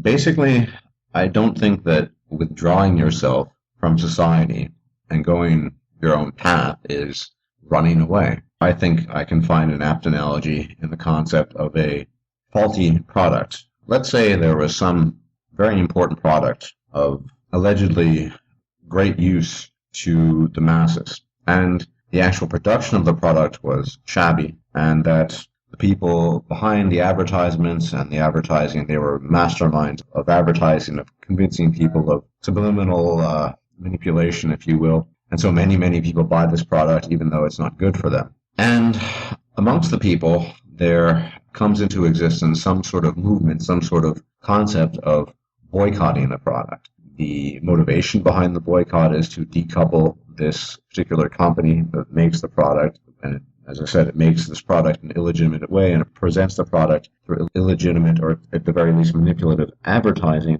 to decouple the company from its economic power / stranglehold. And boycotting something is a perfectly legitimate means of decoupling something, usually a company, from its economic hold on things. And so I don't see any issue, and likewise by analogy, by withdrawing oneself from the stranglehold of power of the system, a system which is not in favor of most males. You are effectively boycotting a product. The alternative would be to continue buying the product. And what I don't like about the alternative about continuously chasing the product, as it were, or participating in society in any large-scale measure is simply because, well, at the end of the day, you're going to be part of the rat race. And what I really don't like, what I think men, it's my opinion, once again, we should offer more support for each other and a greater sense of unity. But instead, if you do participate in the great game, yeah, you end up just running over other men's corpses. I mean, you're just clawing your way past people in the queue, and I don't see a positive result coming from that. I think withdrawing your support from something is a legitimate means of uh, depowering that thing. In this case, it's uh, society that a society that has reached the point where we are simply not welcome, except as the role of some kind of slave. So I might as well read off what the gentleman wrote to me in the PM. Quote, Barbarossa pointed out how inherently fragile the family unit is. Women bailed the second they had a chance. Therefore, this is not the most stable, healthy environment to raise children in. The family unit cannot be maintained. Women, men reasserting patriarchal control of women, and this will be unbelievably difficult considering the role modern technology, brackets reproductive and otherwise, has played in their liberation. Patriarchy might not be possible without having to wind back the clock of technological progress. The only other option is to look for a technology to liberate men just as it did women. I get that. But any technology that would have any significant effect, such as the artificial womb, is decades and decades away at a minimum. The question is, what the fuck are we supposed to do till then? If society can even hold that long, then it's quite optimistic to think the next Albert Einstein or Nikola Tesla be produced in a society consisting largely of women giving birth to bastards spawned only by alpha thugs, PUAs, and sperm banks. But the family unit is the foundation stone of civilization that cannot be denied. Despite all its flaws, it has been the most stable and just institution to regulate sexuality. Debatable. One of the only historical alternatives has been polygamy, which excludes huge numbers of men, which must be subsequently kept in line either through despotism, constant warfare, or a combination of both. The other is single mother, with only the top-tier alpha males procreating, no real male investment in society, therefore material and technological processes absent, and disorder, chaos, poverty, and violence are the order of the day. To my knowledge, no other system has ever existed in human history, and whilst you offer men alternatives to marriage on an individual level, you have yet to offer a viable blueprint of a post-family unit society that might hypothetically exist in the future. I'm fine with men abandoning women and children, starving the beast of the state as the strategy to hasten the collapse of the system, but how exactly can we build a healthy society afterwards if men don't reestablish a patriarchal nuclear family structure? None of you have actually managed to outline how this could possibly be done. I'd love to hear one because at this point it's simply nothing more than utopianism. Not saying it shouldn't be ever attempted, but how would you see something which has never been attempted in history? I don't see quote-unquote society as I define it as being possibly without men being highly invested in its protection and advancement. Men, capital letters, will not invest in a society that doesn't afford them the reliable opportunity to satisfy their deepest biological needs, to fuck and procreate with women. The nuclear family, rigidly enforced sexual mores, provide most men with this opportunity. Polygamy, single mother, slutdom do not. Do you foresee the artificial womb in combination with widespread legalized prostitution as something that might take? Also, how can such a society where the nuclear family is not the norm successfully raise emotionally healthy children and productive members of society? We can see what basket cases the children of both single mothers and divorce are. How can we ensure that the products of the artificial womb aren't the same, or do you foresee a way to make sure that even such children manage to grow up receiving equal investment from both their mothers and fathers? Male liberation, this is something completely new, and I just think it's silly to promote such a thing without giving a long, detailed explanation about how any other alternative could possibly succeed, what such a society would be like, what its moral principles and laws or lack thereof would be, and how do you plan to overcome our own biological shortcomings which propel us to keep repeating the same behaviors again and again. We haven't done this yet, neither has Barbarossa or any other radical MGTOW types, men going their own way types. Please do explanation mark. Whew, that is a lot. So I was going to get around to answering these kinds of questions anyway. Now, one thing we see from this PM is this this need, I think it's a human need, for one-size-fits-all solutions to everything. I have repeatedly said, and I'll say it again, that men go in their own way, MGTOW, that is an individual solution. And as much as we might talk about the future and what might happen in the future, the concerns of this gentleman seem rooted in a collectivist mindset. That's what ultimately leads to rigid ideologies and one-shoe-size-fits-all solutions. I look at men going their own way in two dimensions. One, you have the observation of female nature and behavior and its implementation on a social and political scale, and the way MGTOW addresses that, which I would describe as a macrocosmic solution. And then the whole other range of things in an individual man's life, which have to be solved on a micro level. They are solutions that exist to whatever problems an individual man might have. I'm not a cult leader. I've never claimed to be a cult leader, despite accusations that I am, in fact, just that. Part of being an adult has nothing to do with being a man going your own way. When you've peeled back the veil of nonsense, is to realize that you live in an incredibly complex world. No one advocating men going their own way ideas has said this is the solution for all of humanity, and it's not our obligation to do so. This is collectivist mindset thinking that leads to demagoguery and cult figures who proclaim and claim to have all the answers to everything. I don't have all the answers to everything. You're right. Artificial womb technology, while it's interesting to speculate on, it's decades off. And I think that was a misinterpretation when I made reference to Einstein and Tesla. These are just examples of the possibility that men can move past, that you can devote your time and attention to other things and procreation and DNA propagation.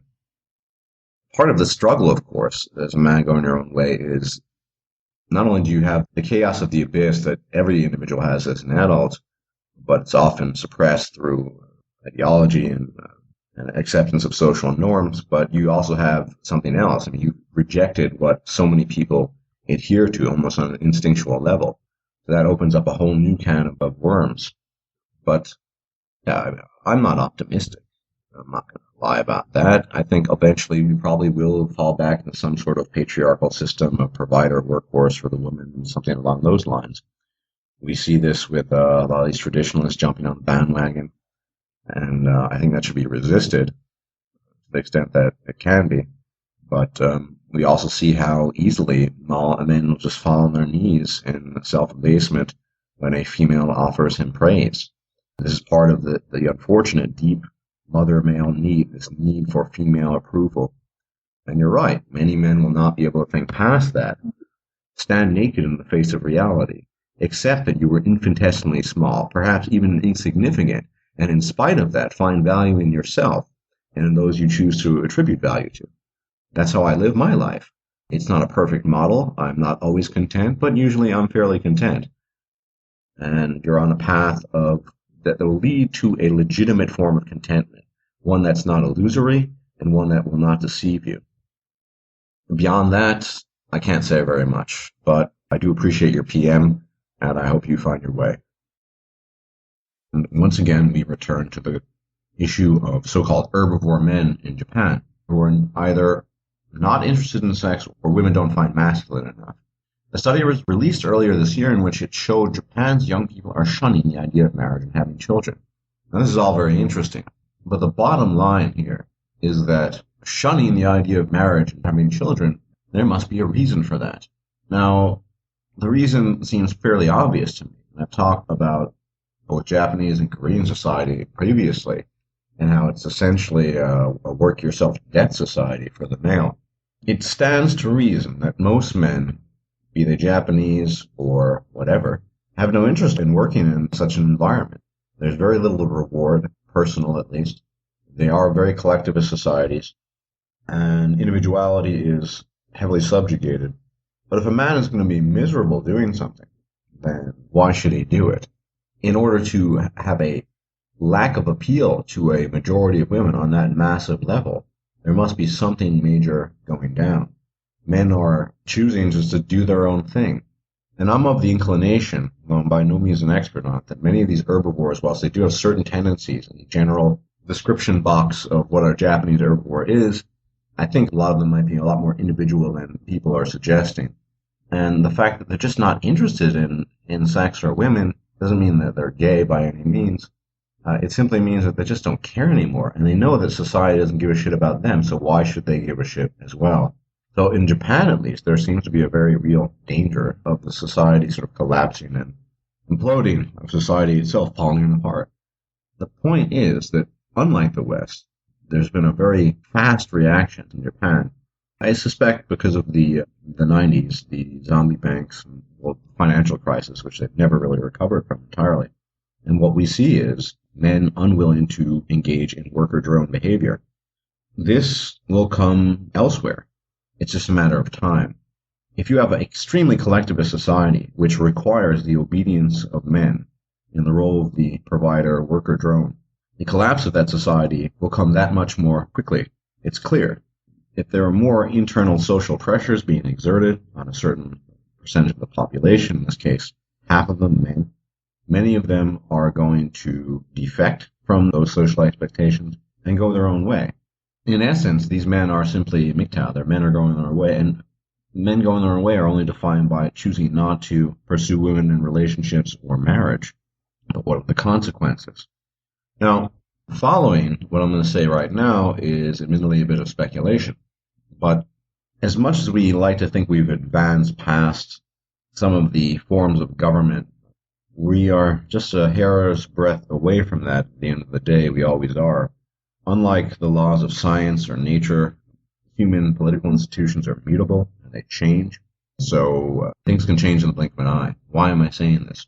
That if enough men were to defect, were to leave the herd, as it were, that the state, as an abstract entity, could indeed enact laws to compel men to engage in so-called traditional behavior, forcing them, in a sense, to pursuing marriage.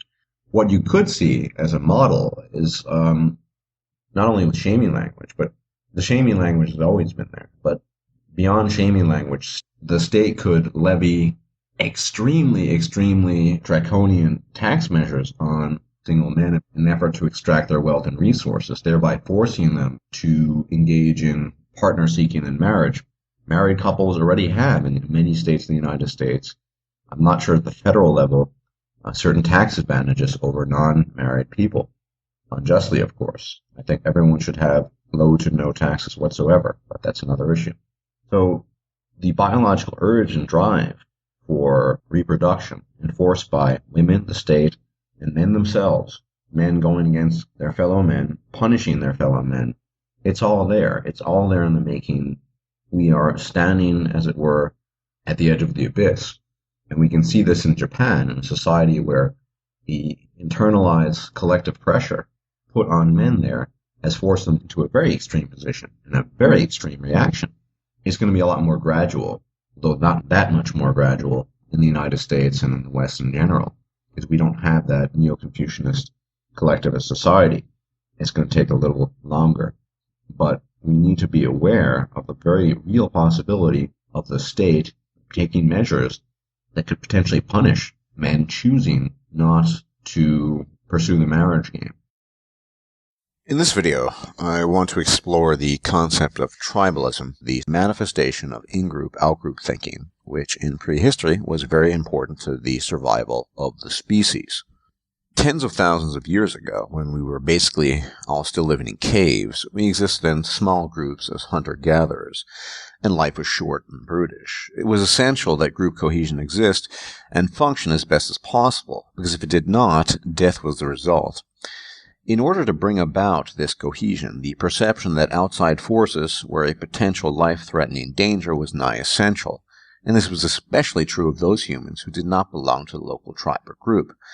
The outsider was a perceived threat, primarily because of competition for resources, sexual, food and shelter, etc. This outsider was almost invariably a male, not female, because the male outsider was a threat for the in-group males in terms of provision and hence access to female reproductive resources. And this is what any form of tribalism really is. It is the formation of singular groups, usually of men, along various lines, racial, religious, political, even sportive, for the sake of cohesion against a world that is perceived as hostile, whether rightly or not. It is a social manifestation of a survival instinct that was valid and useful 30,000 years ago, but has begun to malfunction in modernity and causes more problems than it solves. So, the formation of a tribe, in the modern sense, will be based on the same old criteria that were present those many thousands of years ago, albeit in a different context. Instead of competition for mammoths and elk, the new playing field is economic, i.e. the labor market, and it becomes socioeconomic in nature, with us primitive humans injecting the playing field with our tribalistic instincts and perceptions.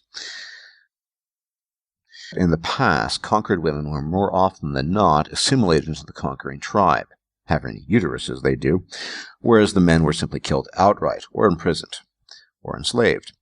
Thus the tribe is primarily a male manifestation. And you can see this in male allegiance to various football teams such as Chelsea and Real Madrid, or the Yankees versus the Mets, and so on and so forth.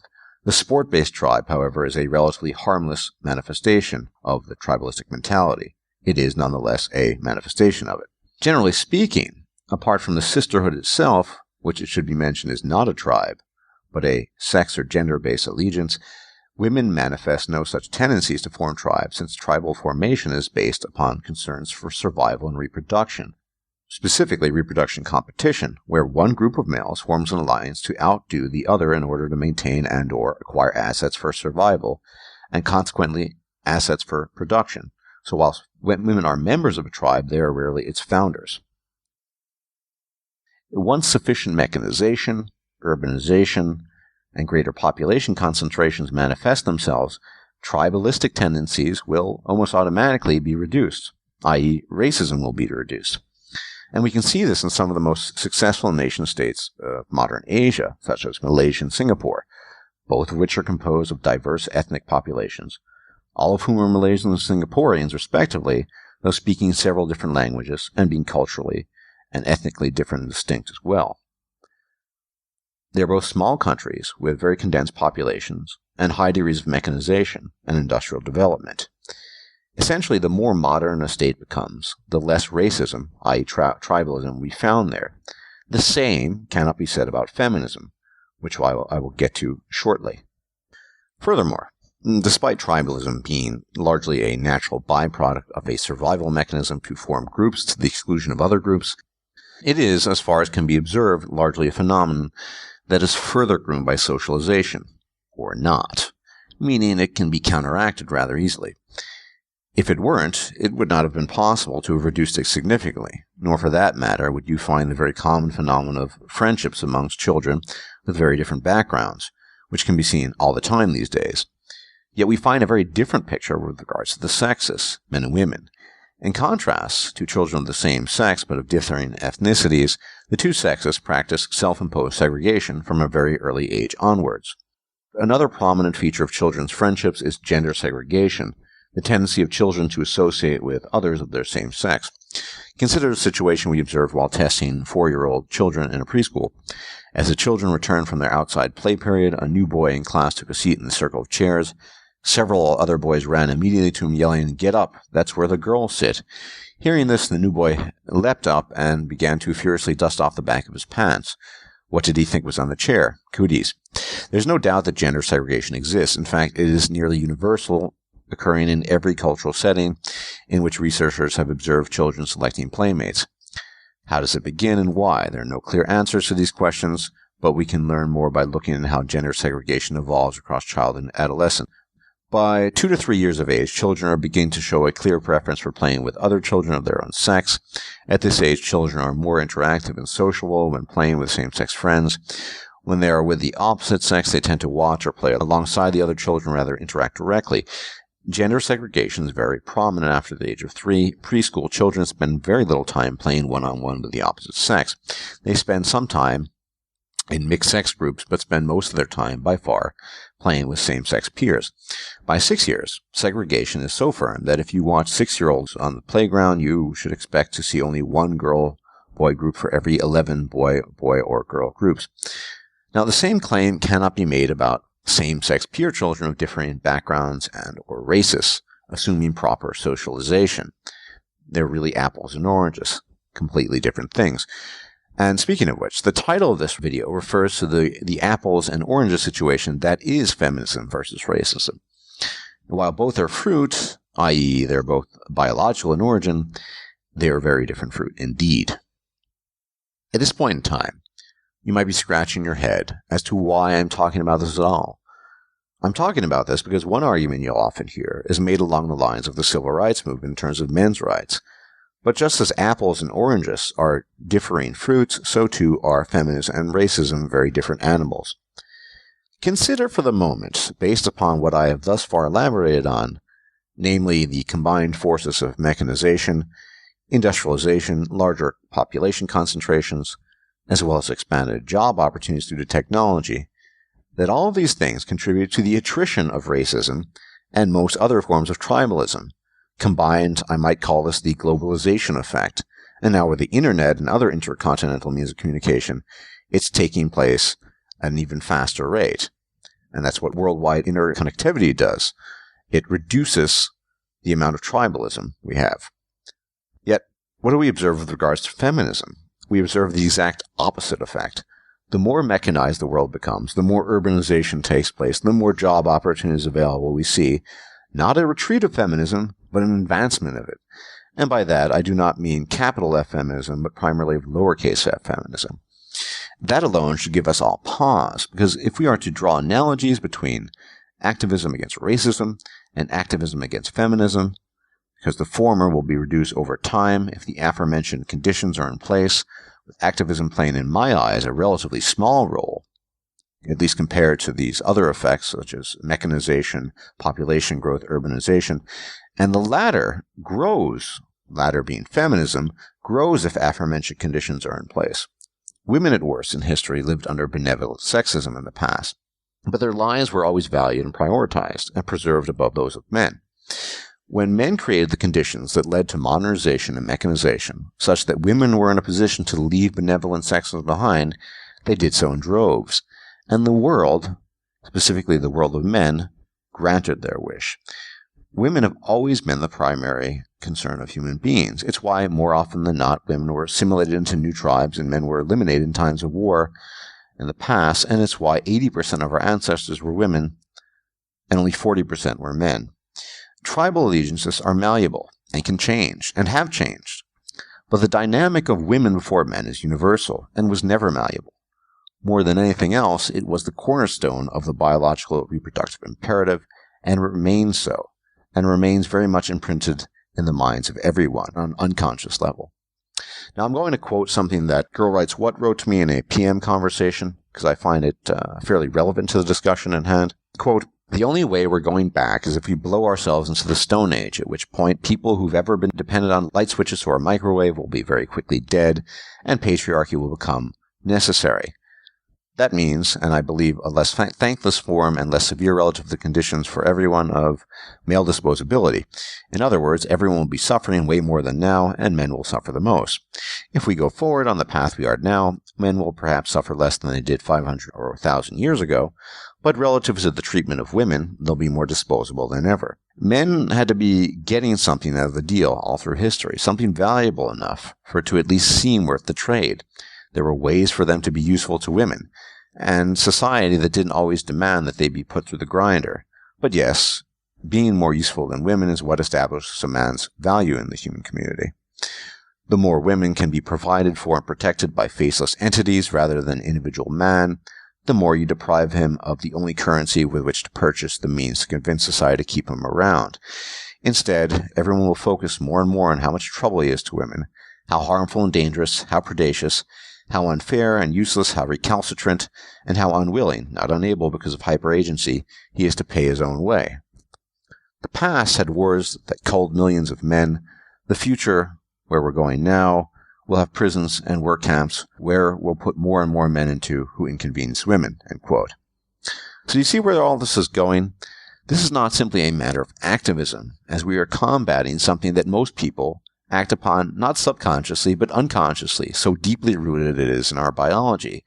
Or put another way, everyone is walking around thinking the world functions according to Principle A, where principle A is, well, patriarchy and men have power and privilege, when in reality it is the converse, that the world functions according to principle B, quite the opposite. It is the millennia-held belief that the world is based on principle A, that women suffered whilst men enjoyed privilege, that got us into the mess we currently are in, and why the world, and now it is truly the entire world, accepted feminism and everything women wanted, with such willingness and desire and complacency. Gynocentrism and male disposability, these are the driving forces behind it all. Reversing that dynamic would require reverse engineering the human animal from the bottom up, and I don't see that happening.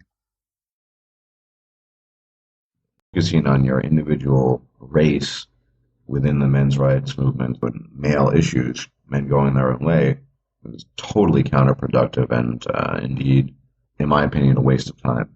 And I think those who focus in on that are being divisive and not being very helpful at the end of the day. From a purely pragmatic point of view as well, there's no point in talking about it. The men's rights issue and male issues, men going their own way, really are universal to males. The plight of the man in Korea at the end of the day is not too different to the plight of the man in New York or the man in Buenos Aires or wherever. It is indeed a universal aspect of being male that we get the shit end of the stick in virtually every aspect of civilized life. I don't think race has anything to do with men's rights issues, because males of all races are the worker slaves, and we've been doing this for thousands, if not millions of years, if we count Homo erectus and Australopithecus and all the rest of them. That means that the changes that we effect will be individual microcosmic changes, and it will likely stay at that level for the conceivable future. The reason being is simply that we lack numbers. The kind of, well, there's a number of factors. One, you need the cognizance. You need to be cognizant of what is going down in civilization precisely. I like to look at it as a giant piece of theater. You know, we have the veil, we have the curtain. The actors are up on the stage. Everyone's a thespian. The problem is, I think the thespians on the stage most of them aren't even aware of them being thespians. So there's a lack of volition there. And I hope I'm not getting a little too abstract here, but the point is that what I'm trying to get at here is simply to say that we need to make the thespians aware of their participation in the drama and the piece of theater, and giving them, the thespians, that knowledge. And when I speak of the thespians, I am speaking mostly of men. I think it's more or less confirmed that most women know what's going on. If they didn't know what was going on, they wouldn't be engaging in the kinds of behavior they have been engaging in for, well, at the very least, untold millennia. So as we reach each man, individual by individual, on an individual case and basis, we can, in fact, have a ripple effect. We might not experience or feel that ripple effect in a direct personal manner, for the simple reason that that ripple effect will only be felt by those in that man's own personal environment. But I have no doubts, based on many PMs I've received and other kinds of messages, that there is a ripple effect. And whether we like it or not, this movement, in my opinion and my assessment, being primarily apolitical, being politically atheistic, that is where it will take hold in the hearts and minds of individual men, basically letting them know that they are actors upon the stage. Well, to be perfectly honest, they are puppets, and for quite some time there's been a puppeteer pulling the strings. Our job, quite simply, is to let them know that there is a puppeteer. The puppeteer has no power without, the puppeteer only has power due to nescience, due to a lack of knowledge of what's actually going on. So each video that we make and each man we inform of the situation, we're in fact decoupling him or cutting the strings, as it were, from the puppeteer's tool, and we're giving him at least the possibility and the power of choice. Once an individual man, has that knowledge, he is free to make choices within his own life. He can concede, if he so chooses, that the game is rigged, and that as long as he participates, he will lose, inevitably, in some way, shape, or form, or he can continue playing the game, but he'll do that at least in the knowledge and realization of the game's futility, and probably a great deal of reluctance as well. The biggest question is not, in my opinion, where is this all going?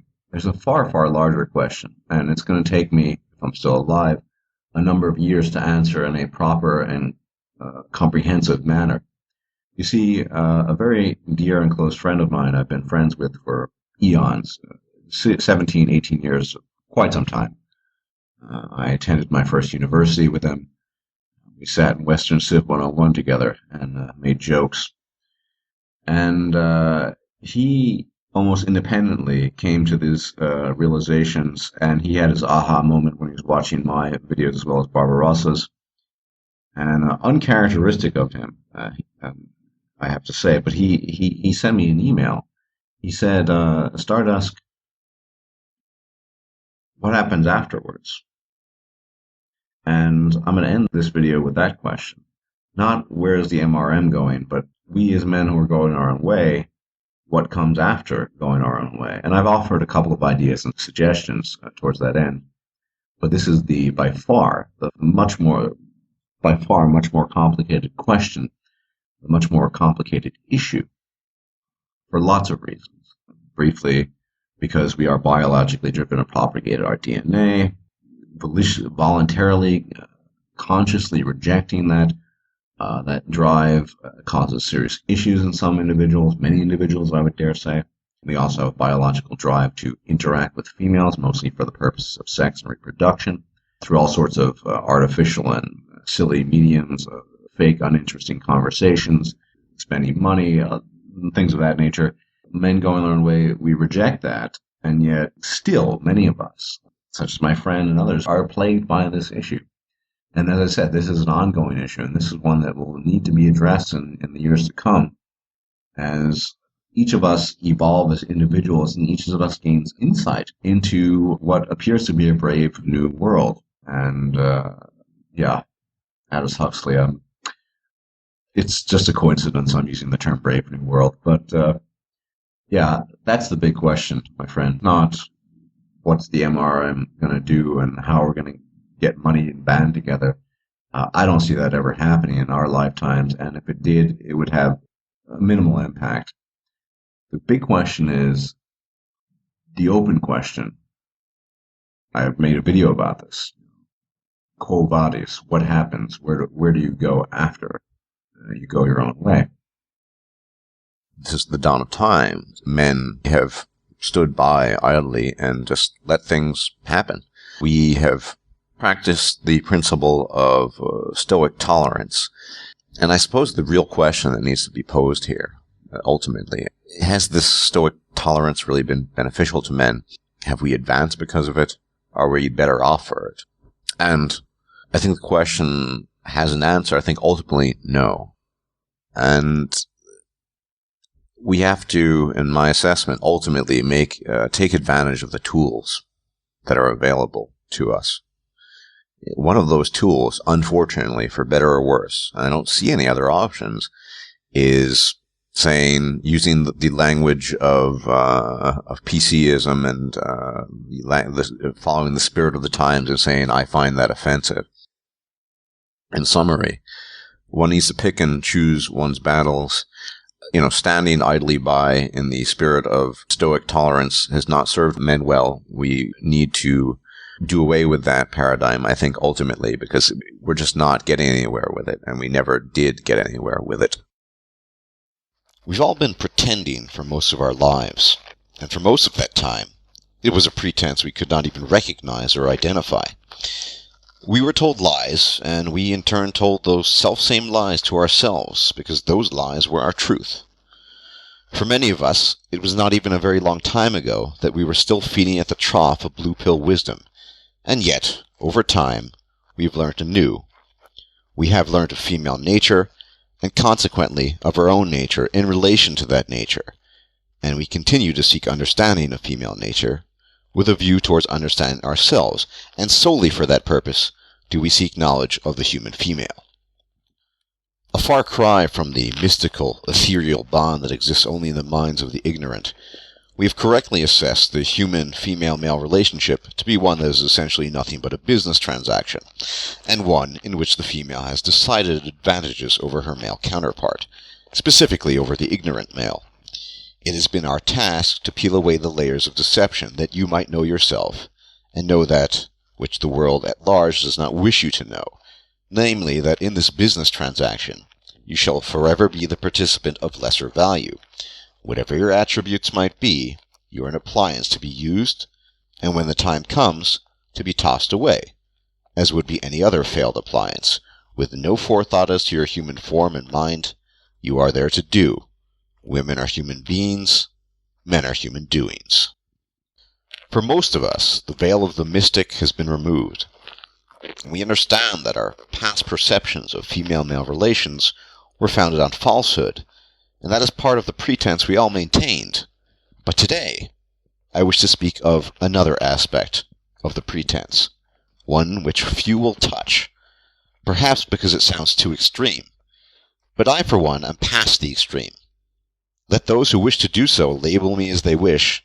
It shall not prevent me from speaking the truth.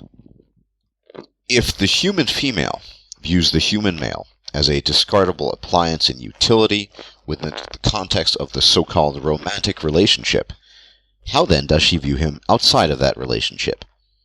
I will claim that she has no view for man whatsoever. Man is invisible to woman in the collective sense. You as a man are nothing, not even an appliance. You are a non-entity. How do I know this? I simply look at the world. That world tells the entire story, and is one fraught only with callous disregard towards men. When we look at the legal system, what consideration has the female shown us? When we look at education, what consideration has the female shown us? When we look at medical spending and research, what consideration has the female shown us? When we look at the job market and employment, what consideration has the female shown us? You shall know them by their fruits. Do men gather grapes of thorns, or figs of thistles? Most certainly not. Men do not do so, but the more important question is, do women do so? What fruit have women borne forth these past decades? Have they borne forth fruit, or have they borne forth thorns and thistles? Has the world of men collectively been duped into thinking they gather naught but fruit, even when all the while they are being entangled and cut to ribbons by their brambles? This is, of course, the grand deception, that of the female as fruit-bearer, as nurturer, as kindness embodied. And collectively speaking, it has served female kind well, for without this false perception, there never would have been a feminism, nor would have affairs reached the deplorable state they are currently in. And this is the key to understanding the pretense. We have a very real and biological bias that strives to prevent us from seeing the truth for what it is, be it in the game of reproduction or elsewhere in the game of survival. What fruits have women brought forth in the last few decades that were either not poisonous to men or somehow benefited men in like fashion akin to the manner they benefited women? Has the domestic violence industry helped men? Have educational and hiring quotas helped men? Has the disproportionate amount of money spent on breast cancer research helped men afflicted with prostate cancer? Pose to yourself the question, what have capital F feminism, and by extension the masses of lowercase f feminists, done to improve the lot of men? Or better put, what have they done to improve their own lot without it being at the expense of men? If you find yourself answering the question with little to nothing, then you are getting closer to the truth. It is true that men and women, in the strictest biological sense of the word, are not competitors. Evolutionarily speaking, of course. Neither have we ever been partners, but simply each other's means to the end of procreation. With all manner of conventions, pacts, and compromises, mostly struck in favor of the female in order to arrive at said procreation. But in the context of modernity, we can no longer afford the lie and pretense that men and women do not compete against each other. We most certainly do. Leave it to traditionalists to speak in reverence of the pluperfect, and lost idealists to fawn over the conditional. I shall only speak in the present.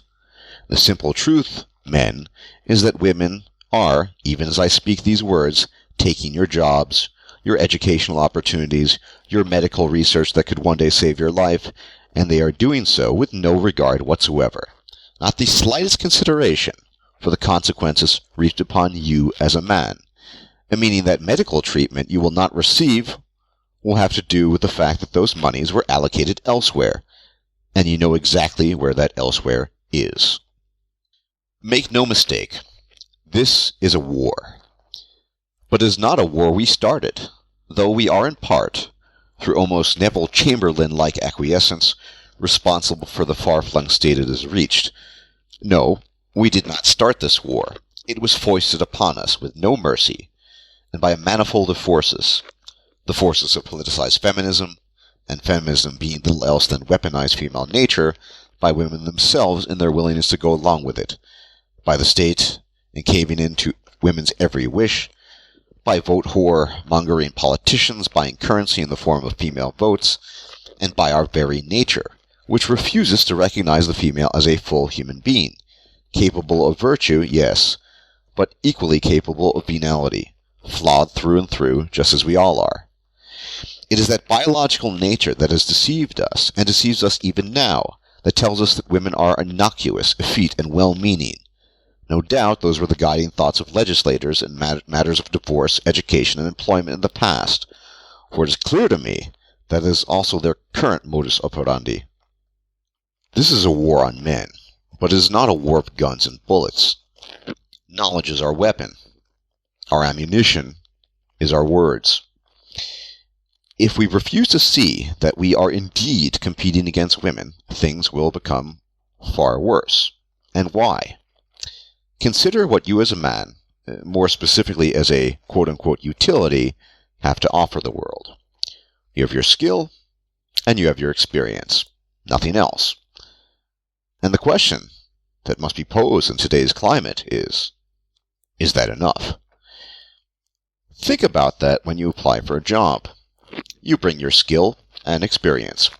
Your female counterpart and competitor has that and a veritable colossus of other support. She has state-enforced hiring quotas, she has congenital biological favoritism going for her, and she has the entire world behind her in its refusal to see a woman cry, let alone come home in a coffin. She has all of these things going for her, and she wants the job you want. How is that not you competing against her as a man? Women compete for funding in education, for medical research, for anything that can be a benefit to them, and men just stand there, twiddling their thumbs, allowing it to happen. Man-woman myth is right. In this regard, men are stupid. Meanwhile, all you can see and read about is how men are falling behind and failing, how women are outperforming men, out-earning them. The list is endless. When the rhetoric is framed as such, can you honestly still keep a straight face and claim that we are not competing against women and that women are not competing against men? Of course, we are hindered by our instinct to help women, not see them as competitors. As can be seen, the seemingly harmless aid a male university student renders to a female by helping her complete a chemistry lab report. Would he have done the same for a man? I think not. We see other men as competitors, and by dint of nature, this is true. But just as we have moved past certain deterministic principles with regards to relationships with women, so too is it high time to move past them with regards to your fellow man. Knowing all you do now, staring at the torn rags of the veil of lies you once called life and truth, if I were to now pose to you the question, are you your brother's keeper? What answer, other than a resounding yes I am, could you possibly give? This is not to say that competition should or shall cease amongst men. It certainly will not. But rather than turning a competitive gaze upon your fellow male, while showing kindness and helpfulness to the female, I ask you to short-circuit your very nature and do the reverse, recalling man-woman myth's words, the other man is you. And I can assure you that goodwill and forbearance that you show towards the woman is in no way reciprocated towards you. She can and will see you starve to death on the street, not out of malice, but simply because she gains some benefit from doing so. A benefit to her, of course. Remember, you are invisible, non-existent. It's not malice at all. It's simply business as usual. A special kind of sociopathy that, for reasons known to us for a while, has worldwide condemnation. But until we drop this collective pretense that women are somehow our natural partners, that they wish well upon us, as well as the pretense that feminism is anything but weaponized female nature, things will continue to become worse. More boys will be lost in the school system, ending with more men lost in life, among other things. All there will be is naked survival, and to be frank, I think we might be there already. We need to stop being afraid, for what we do and say will never have the rubber stamp of approval of the masses. It's part of what it means to go your own way.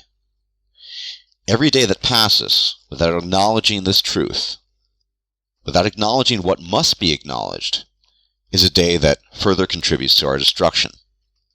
The time for pretense is over.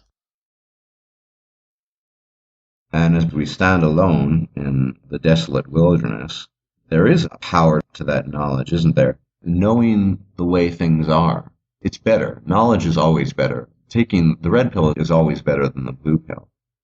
And as I said many times, once the veil has been peeled back, you can't go back anyway.